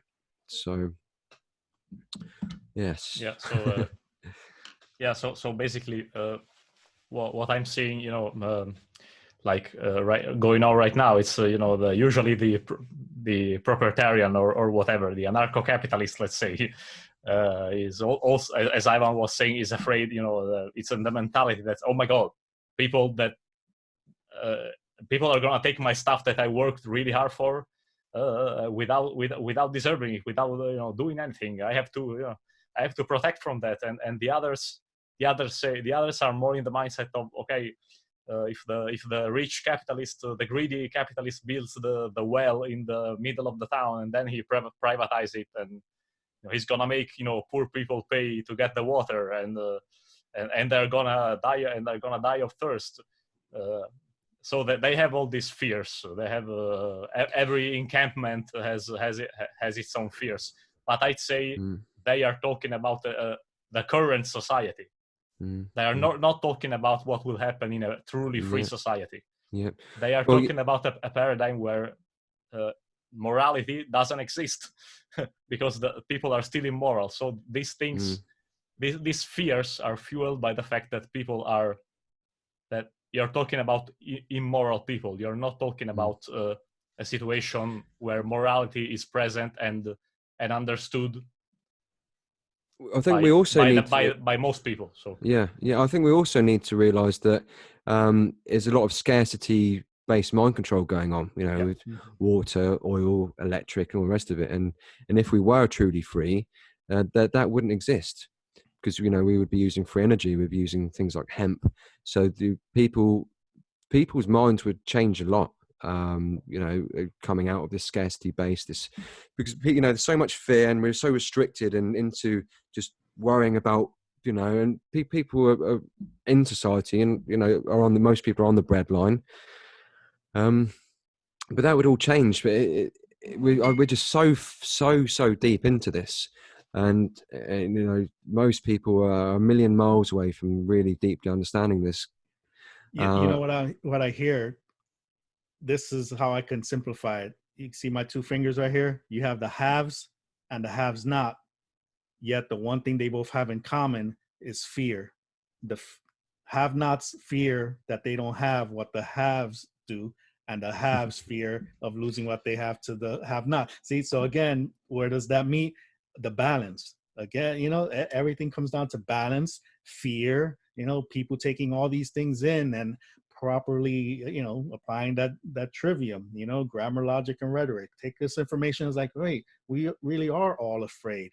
Wait, yeah, we do live in an imbalanced world. Everybody's for me. Wait, see, so all these little variables come in there, and people start working through this stuff and start seeing, it's not about poor versus rich, and it's all this fear that there's all these variables that once you stand back and put everything in proper, align yourself to the truth of this, like, oh, I see what's going on. Did that make sense? Kind of? Yeah, no, it's good. Yeah, it's good. Yeah, sure. I'd like to clarify on the balance thing. So I had this. I'm not sure you know this anyway, Ivan. But people use that as an excuse to do wrong. Yeah. Oh, it's all about balance. Oh, a little bit won't, a little bit. But no, evil is wrong, and it's a choice. We always have the choice, the free will choice to make decisions. So, that anyway. I just thought I'd clarify that for the podcast. Sure. Right. I'm going to have to dive off in a second, guys. I hate to bail out, but I've got parental duty calling in the background. So you'll probably want to continue the conversation, but I'll have to dive off in a couple of minutes. I'm really sorry to have to do that, but okay, so that's life. Perfectly understandable. We're talking about duty and responsibility to creation here, and there's an example of it beckoning in the background for me. Okay, so do you want joining us, Mark? Sorry, mate. Thanks for joining us, buddy. It's always good. No worries. We had a great conversation. Thanks indeed. And maybe do you want to say how people can find your work online if they're interested? Sure. Well, my work is all findable at markdevlin.co.uk, and on YouTube I'm on there as Mark Devlin TV. The thing I'm most excited about at the moment is the imminent arrival of my novel that I mentioned, The Cause and the Cure. It's the first piece of fiction that I've written. I'm getting the proof copy on Monday, so very exciting times. That means in a couple of weeks it'll be on the streets. And in the narrative of this book, I've explored a lot of the themes and the topics we've spoken about this evening. it is rooted in natural law teachings and spiritual doctrines. And on the surface of it, it's a crime thriller, but that's to draw readers in and hopefully engage them with, a thrilling story. But if they can read beneath the surface narrative and peel away some of the layers, I've coded a lot of symbolism in there and a lot of metaphors and a lot of allegory. I've had an absolute blast writing it. I've really loved the experience, and I can't wait to unleash it on people, because I think it's a great way of getting these teachings across where people aren't necessarily expecting it. So I hope that people are going to buy it thinking, oh, this looks interesting. It's set in Oxford in 1990 and it's a crime thriller. It's probably like Inspector Morse. But if they read it properly, they're going to have all sorts of stuff just jumping out at them that they weren't expecting. So I think it's a really great way to get the information across. So I'm looking forward to that drop in The Cause and the Cure. And what sparked my interest was also the soundtrack that you put on your Spreaker page. Yes. That's the DJ in me. I don't get to DJ much these days. I don't get booked anymore. I can't think why. Is it something I said? Nah. But, yeah, those tendencies are still in me. It's probably the first novel to come with its own soundtrack, to be honest. Yeah, that's cool. It's like a movie-style soundtrack, only it's a book. Good stuff. Yeah. Okay. So, all right, guys. Well, I've really enjoyed being with you this evening. I hope you'll continue the conversation. I'm sorry I have to jump ship now, but yeah, we had a great chat. Okay. Thank you, Mark. All the best to you. All right. Okay. You too, man. Take care. Cheers. Bye. Did you have any questions left, Francesco? I know you had a list you shared with me yesterday. Yeah, as a matter of fact, I do. I don't know how much time you guys... Someone got tipped off, did they? Sorry? So someone got tipped off. I didn't get any tip-offs. Yeah. Somebody cheated. Oops. Yeah, the fact of property and cooperation. I will write that down, because as I said, I'm against all this labeling, all these labels of anarchy, all this, anarcho-capitalist, anarcho-communist. For me, these are all fake. This is all fake. It's all a divide and conquer idea, a divide and conquer strategy. Right. You're talking cooperation, Nathan. Agorism, is that something that cooperation and agorism? Voluntarism. I guess about the anarcho-capitalism and crypto stuff. None of it, as long as it's based, as long as it's a predominantly natural law rhetoric, as long as there's no harm being done, then people can do what they want. And I think there would be cooperation if we are truly free and say most people are armed and something goes down. We as humans do help each other. If there's car accidents or someone's out at sea and can't swim, we get together.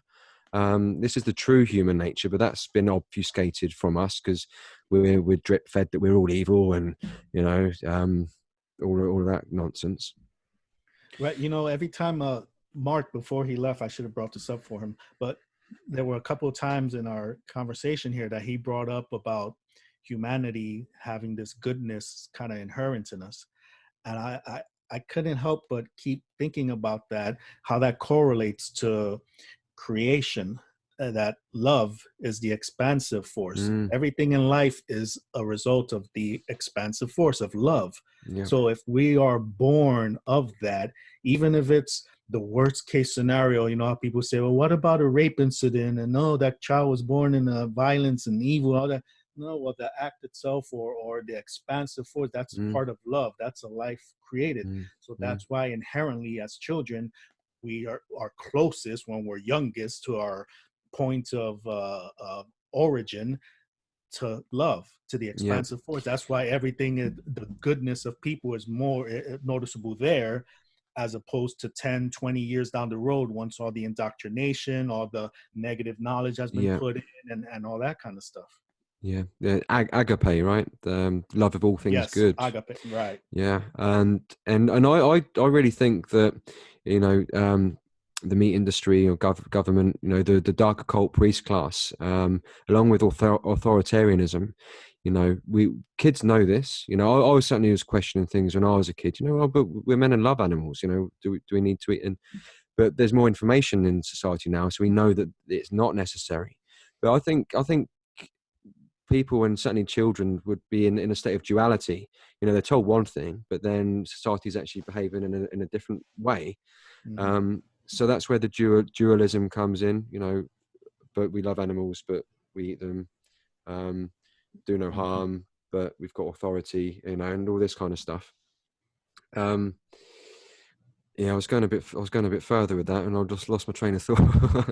Because I was talking about love being the expansive mm, force, and mm, yeah, anarchy, no masters, no rulers. mm, That's pretty much a form of love, where it's like you love yourself, you love others. I'm free and an individual. And I haven't touched on this. I know Francesco, you in the beginning you dropped these two words. In some of my work, what little it is, I always bring up people talk about freedom and rarely comprehend that that's two words put together: free dominion. mm. And then how that's I think the beginning part of it, but that's not the end, because you can have free dominion and do all the evil in the world. You need to have wise dominion, wisdom, in order to bring everything together, which Nice. is again performing in balance or in harmony with creation, with love, that you're wisely taking actions that benefit or create more freedom, free dominion for yourself and others, everything. See, and that's all part how we, one rises, everything else rises, and it just keeps going up, that whole higher frequency, that elevation in consciousness. So the better the free dominion, the better the wise dominion, everything becomes, that's how we escape this prison planet. And while everyone thinks they're free dominion to do what they want, rape, pillage, plunder, steal, charge $1 billion for whatever, they're not exercising wise dominion. And I think, that's something that's sorely missing when we talk about anarchy and freedom and all this stuff. It's like, nah, it's not as simple as just Mm. anarchy, do whatever you want. Yeah, Yeah. and So as morality increases, as does freedom. So Exactly. you said that really well. That was cool. Yeah, and then, you know, love yourself enough to not be dominated, and Mm-hmm. also have the expansive love to not want to dominate any other being as well. Correct, Mm, exactly. mm, That's what's missing when, as teachers that are needed, and the few of us that are there, it's difficult to convey this to people. That's like, no, I'm want to be free. I am a free individual or anarchist. No masters, no rulers over me. However, you too. This is what you need to ingrain in yourself, that you are an anarchist. You have no masters, rulers over yourself, and so do you, and you, and it has to spread, because that's part of that mental block that people have. Is like, okay, I'm free, you're free, but who's going to decide this? Who's going to do that? You're starting to create that mm, master thing, that we do this, but this person who's in charge of it, no, we're all responsible for ourselves. And this is where Francesco's last question or point comes up: cooperation, where it's all the individuals. See, all my little digits mm. form the one hand. See, so each individual is part of the whole. And again, it's a lot of variables. It's simple, just not easy to get this across, to explain or open people's minds to this. Mm, mm. And I think people that have bought into the authoritarian, you know, I think that mostly left-brained, you know, and Mm. like the egghead types, and they're sort of overthinking everything, you know, overanalyzing it. Well, if let's just stick to the basics, and it's Mm-hmm. going to be a hell of a lot better than what we've got at the moment, you know. Correct. I've said that, I think, in the one talk I've given, that proxyism talk, that everyone's looking for answers. What's something new we need to do? New this, do this, do this, do this. Well, maybe the Fear, solution yeah, is underlying stop fear. stop doing all this stuff. There's all these things that we say we got to keep doing to make things better, bring up something new. When it's no, you need to start taking away all these things we've been doing and strip it down to the bare minimum of what's true and what's the best, thing. Revert back to a basic that's holistic, simple, and fruitful for everyone, instead of putting band-aid on top of band-aid on top of band-aid. yeah, that's one thing that I always say to even in the family, oh, you're talking all these things, then okay, what you would have us do, start a revolution, going on this. And I always say, well, if it will come to that, it's only because there's not a general understanding or comprehension that we actually need to stop doing what we are doing. Stop obeying. Stop paying your taxes. Stop feeding the beast, because the beast is still. We are constantly, you're constantly feeding this monster that is dominating and ruining us. We'll have to stop that. It's not really about doing, it's about stop doing. So it will be even even more comfortable than actually doing things. Right. Let me bring something up here that, again, this ties the corporate finance area with the anarchy, what we've been talking about. And Nathan, I would ask this to you, or Francesco, both of you, but when we talk about anarchy, right, and that's no masters, no rulers, people tend to forget or don't associate that all this capitalist, materialistic, financial stuff, that's very anti-anarchist. And where I'm going with this is like with the big monster right now, Amazon. How everything on Amazon, you can get your food, your liquids, your material stuff, everything you can get from Amazon. And it always bugged me why they named it Amazon. And I'm thinking, man, because the Amazon, that's the most abundant kind of place you want to be, right? Amazon, you got constant Lungs of the earth. Yeah, exactly. You got the trees, you got the air, you got the waters, everything. So Amazon, so subliminally, humanity's being pushed into this artificial realm on the internet, that everything for sustainability for life is at the Amazon, on Amazon. All the music, videos, and games, everything we want, we can get from there. All the food, clothing, shelter, everything you want is from there. And that's, like, well, wait, look, we're free. We can get all that. Like, that's an artificial hijacking, I think, of like what anarchy, detachment, no masters, no rulers. That's going right out the window when everything they want and need, they get from the Amazon, the artificial one. You kind of see that? Could be, it could be, look, this is going to tie in with something you said earlier, actually, but playing on our primal, our sort of ancient past, where that was, like say, our abundance, our home, whereas George Bush would flip it round, the law of the jungle, and with playing on our primal fears, the darkness, the predators, and chaos, and all the rest of it. That's an interesting point there about Amazon. I see the point, and I agree, actually, and that probably will get us into the question you talk about, the capitalist mindset, the capitalist system. So, it's based on, money, profit, and this thing about, money, that, people, in the mind of people, even people who believe, I don't know, who believe in the Christian God or whatever, they actually, I think they actually think that money came even before God, in a way.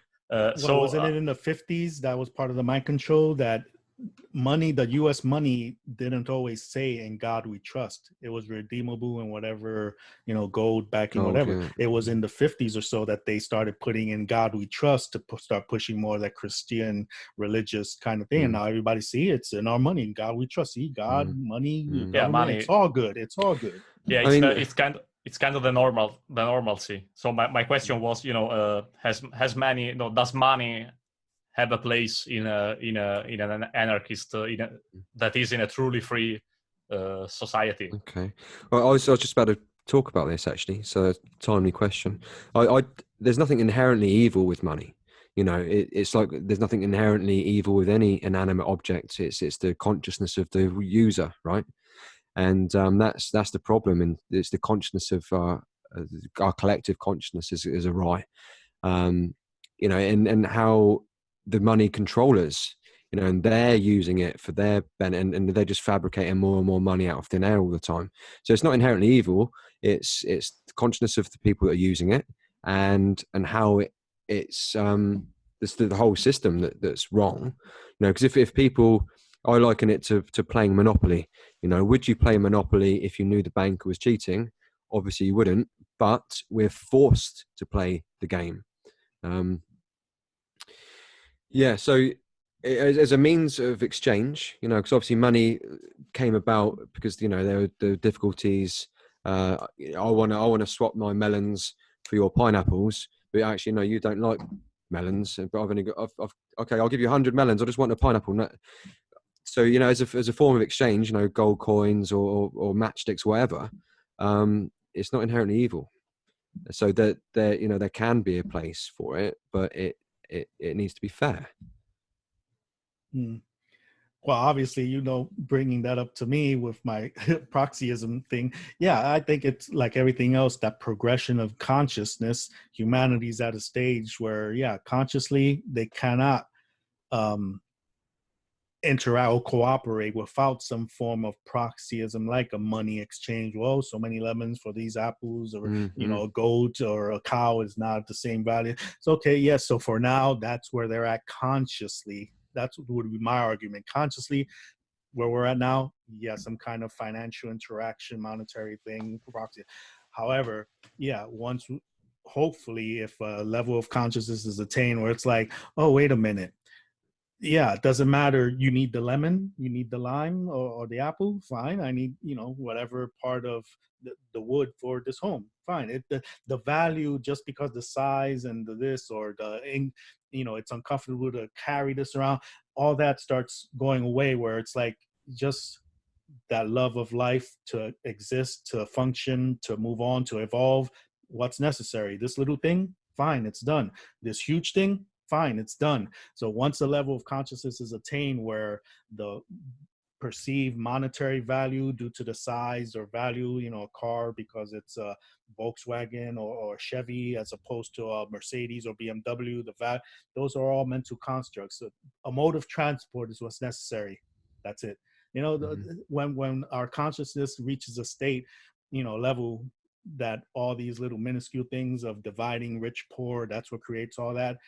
That's I think, you know, when we can do away with that. But you know, that I agree with you that, yeah, inherently in itself, money is not evil. However, with the current consciousness of people, there's a lot of evil being perpetrated, you know, on behalf of money, you know, like selfishness. I'll do this, let those starving people in third world countries, oh well, go work for Amazon or you know, Google or whatever. No, that's creating evil. I think what is interesting as well is the, you know, phonetically mono-I. It sounds like mono-I, and you know what? So and then that would be knowledge of natural law, right? So they've given it to us as a proxy, and everything in society is kind of diverting you away from knowledge of self and knowledge of natural law. So they've given us mono-I to chase, where we spend most of our time and energy collectively as a species, chasing paper money, fake fiat paper slave tokens and digits on a screen. You know, it's a scam. It's the biggest scam going. It's the biggest religion in the world because most people believe in it. There's also the fact that you have to, if you don't have it, you run the risk of dying, actually. Yeah, but you can't heat your home because that's scarcity, because we're not free. Yeah. So that for me is the big problem. You know, if you don't, like Max Sigan says, you know, why do I have to pay to be alive?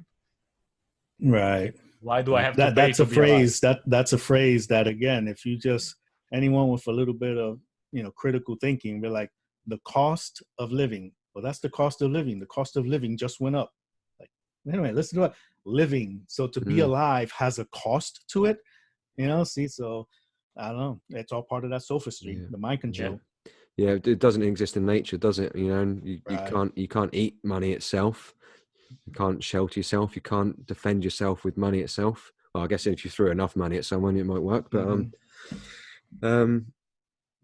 it's a big part of the problem in the current condition. yeah, like we're saying, it's not inherently evil. Yeah, So.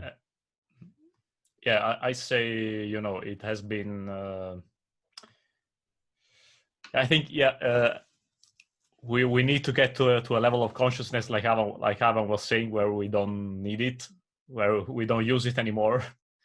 But I think, a good point from where we can start, apart from exposing the fact that it's debt based, and all the stuff that it's fake anyway. Debt, national debt that doesn't exist.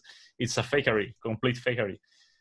But I think this takes us back to something we mentioned earlier, Francesco, with the education, with knowledge, the teaching, of people not knowing, not only the anarchy, no masters, no rulers thing, but again, money, that's a control mechanism. You actually need the home. We come together, get you the home. You need a mode of transport. We come together, you get the mode of transport, the food, clothing, and shelter. So that's part of the programming. The belief in government. Oh, these people tell you what you can and can't do. All these are different. Like if we were to say have a, how you have school, you have your morning class is whatever, your homeroom, then you have a history class, a math class, a science class. Well, in the freedom movement, quote unquote freedom, anarchists or natural law thing, each class you break down all these different beliefs, deconstructing religion, deconstructing government, deconstructing finance, getting to the truth of things. Like all these are the different mechanisms of mind control to keep everyone enslaved, and deconstructing them liberates humanity in this method, in this way, and in all these kind of areas.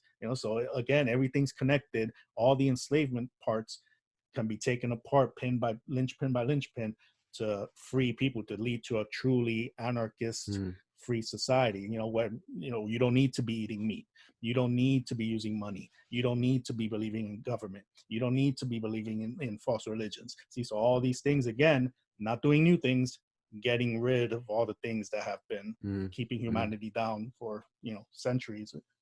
For me, the biggest thing is, as I said, if we still have to need to need money to be able to live, to survive, to be alive, that's the problem. That we have to get away from that, guys. I think that's the most important thing to understand. Then that's why I kind of like the agorist mindset, that you have a free marketplace, in the sense of free interactions between free people, where you can apart from you have options. Like if you want to exchange something, you can you can offer, you can barter it, you can gift it, or you can have some form of medium of exchange, let's say some form of money to do that. But it's not that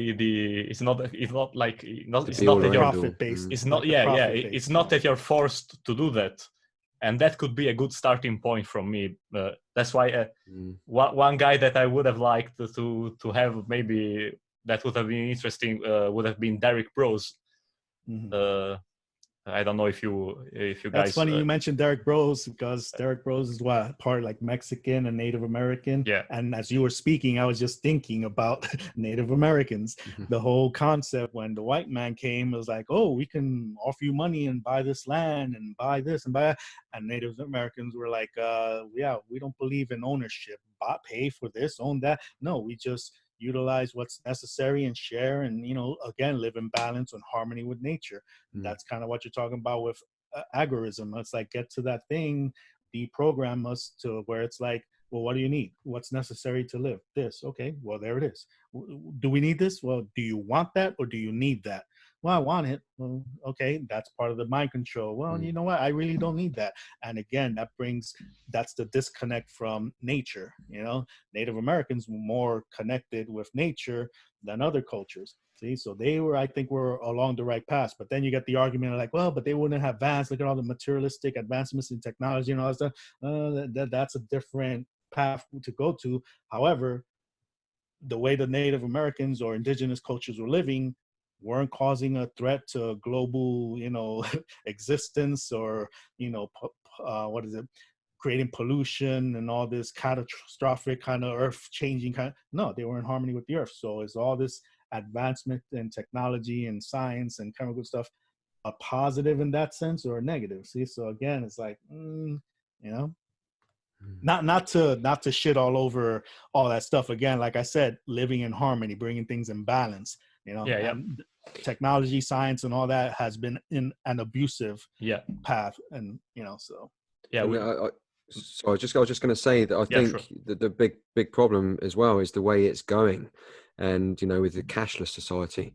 But money's totally built into the control system network, and you've got to get a job, and to have a job you need to have an address and a bank account, and now you're paying taxes, and you're completely you bound. The matrix has you. Yeah, exactly. But if we, at least with cash, we've got a modicum of and I'd say a modicum of freedom, but as soon as it goes completely cashless, then like if you imagine it, how China's going with a social credit system, and all of the people that have been had restricted for travel because that's coming too, by the way. Yeah, man, exactly. And then it goes cashless, and as soon as you start speaking out against the state, and you can't use your bank card, and then you're completely screwed. So this is where we're going, and people, like Mark was saying, what's it going to take? How much suffering, how much of this paedophilia in your faces are we going to take before we actually decide to stand up and get off of our ass and have the love and the self-respect to not be dominated like we've been talking about? Two things real quick right there, what we're talking about, Nathan. One thing that came to mind was, like David Icke says, the totalitarian tiptoe. That's why people aren't going to rebel or the frog in the water. Little by little, the frog in the boiling water, right? And then second, I hope I didn't lose my train of thought here. Damn, where is it? Come here. Where are you? Oh man. Okay, one was David Icke thing, and then anarchy. No masters, no rulers. Right? We keep repeating that. People tend to get stuck on anarchy means no government master or ruler.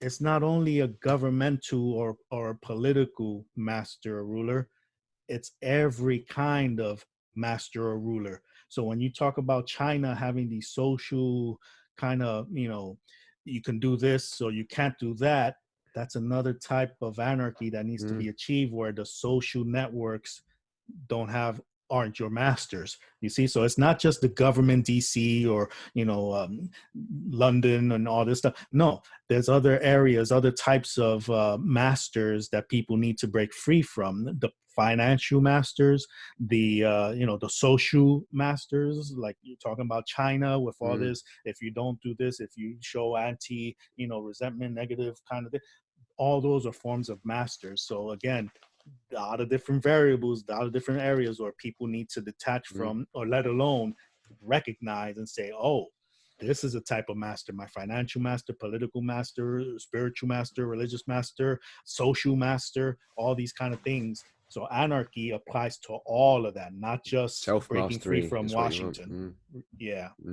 Master yourself, control yourself. Don't try and control other people. Free dominion.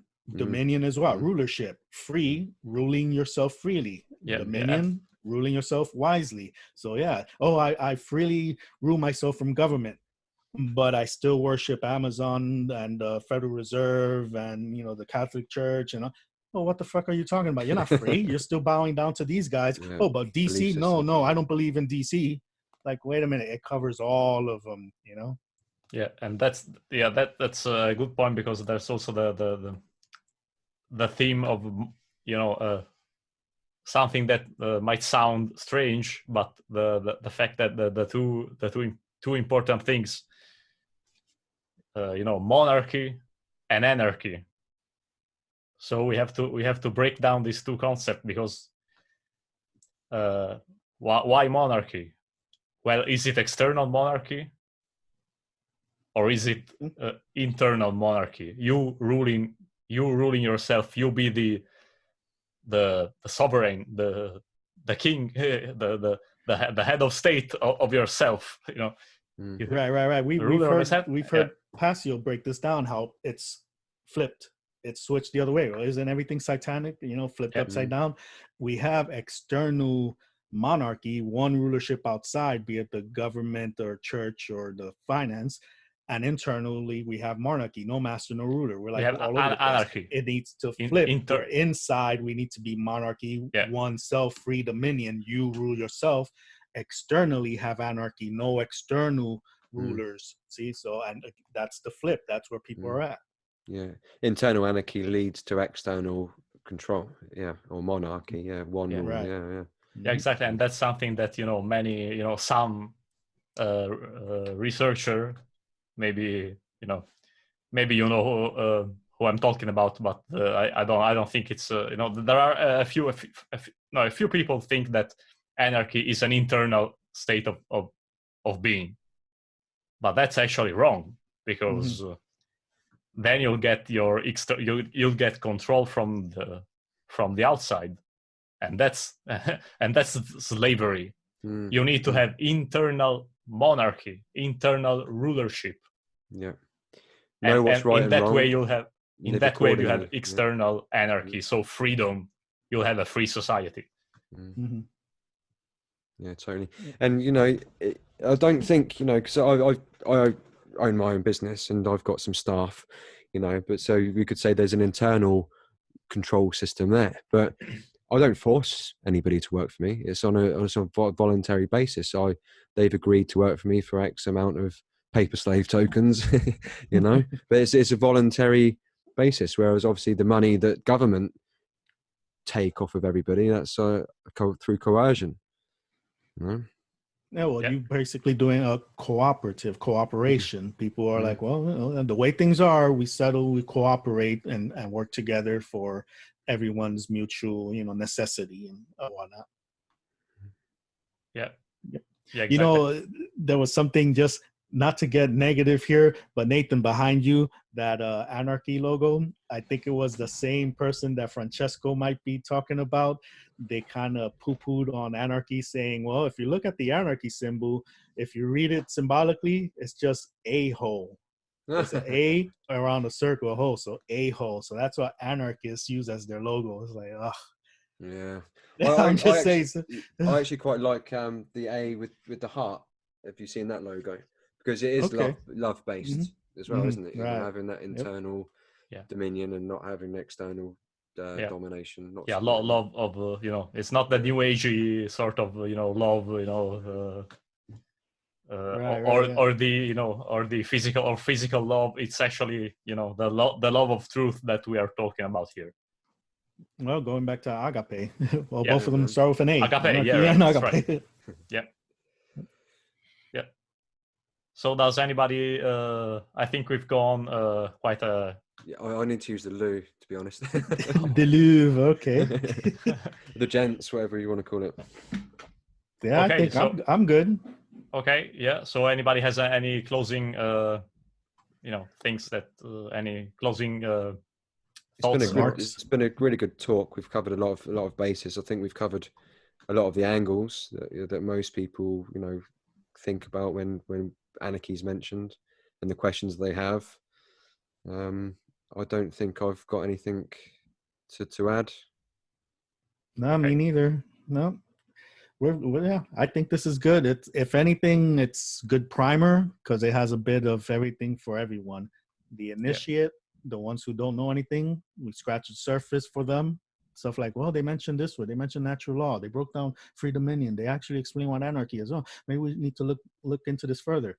And the so-called already initiated ones, further down the path that have been going down maybe a, convoluted path, maybe this is now some information for them to go back and, contemplate what they have been processing and putting out or taking it for themselves and be like, I never thought of it that way. Oh, this is where I was wrong. This is where, so maybe there's something for everyone here and, start new conversations, bringing everybody to, align to truth, Sure.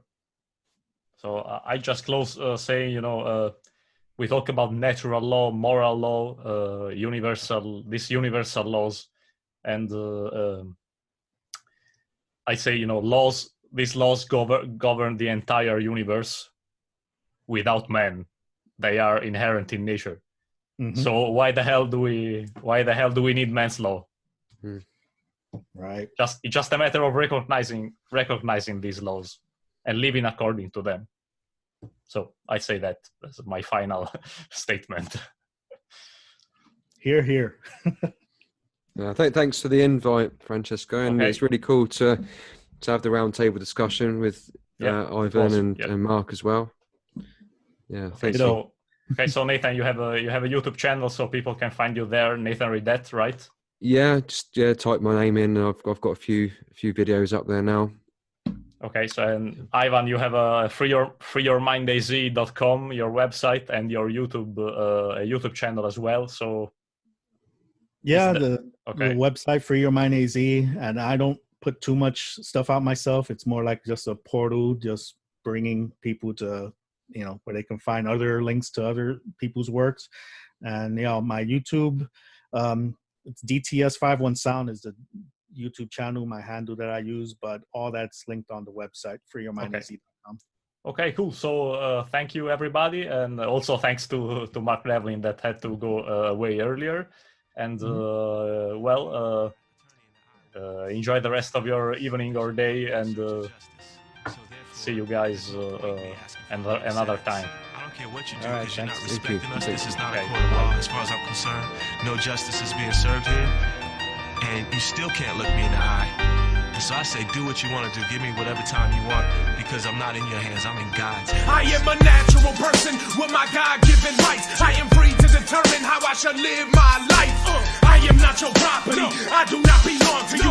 You are not the boss of me. Don't tell me what I ought to do. Don't tell me what's illegal to do to my own self. If I want, I should be able to ruin my own health or take my own life. After all, it's only mine to lose. I'm not condoning it, but we should have the right to choose whatever we want, long as we not doing harm to others. This hypocritical justice system's a lot of rubbish. They make us swear on the Bible until the God above us, the same one who told his son, the Savior, not to judge us.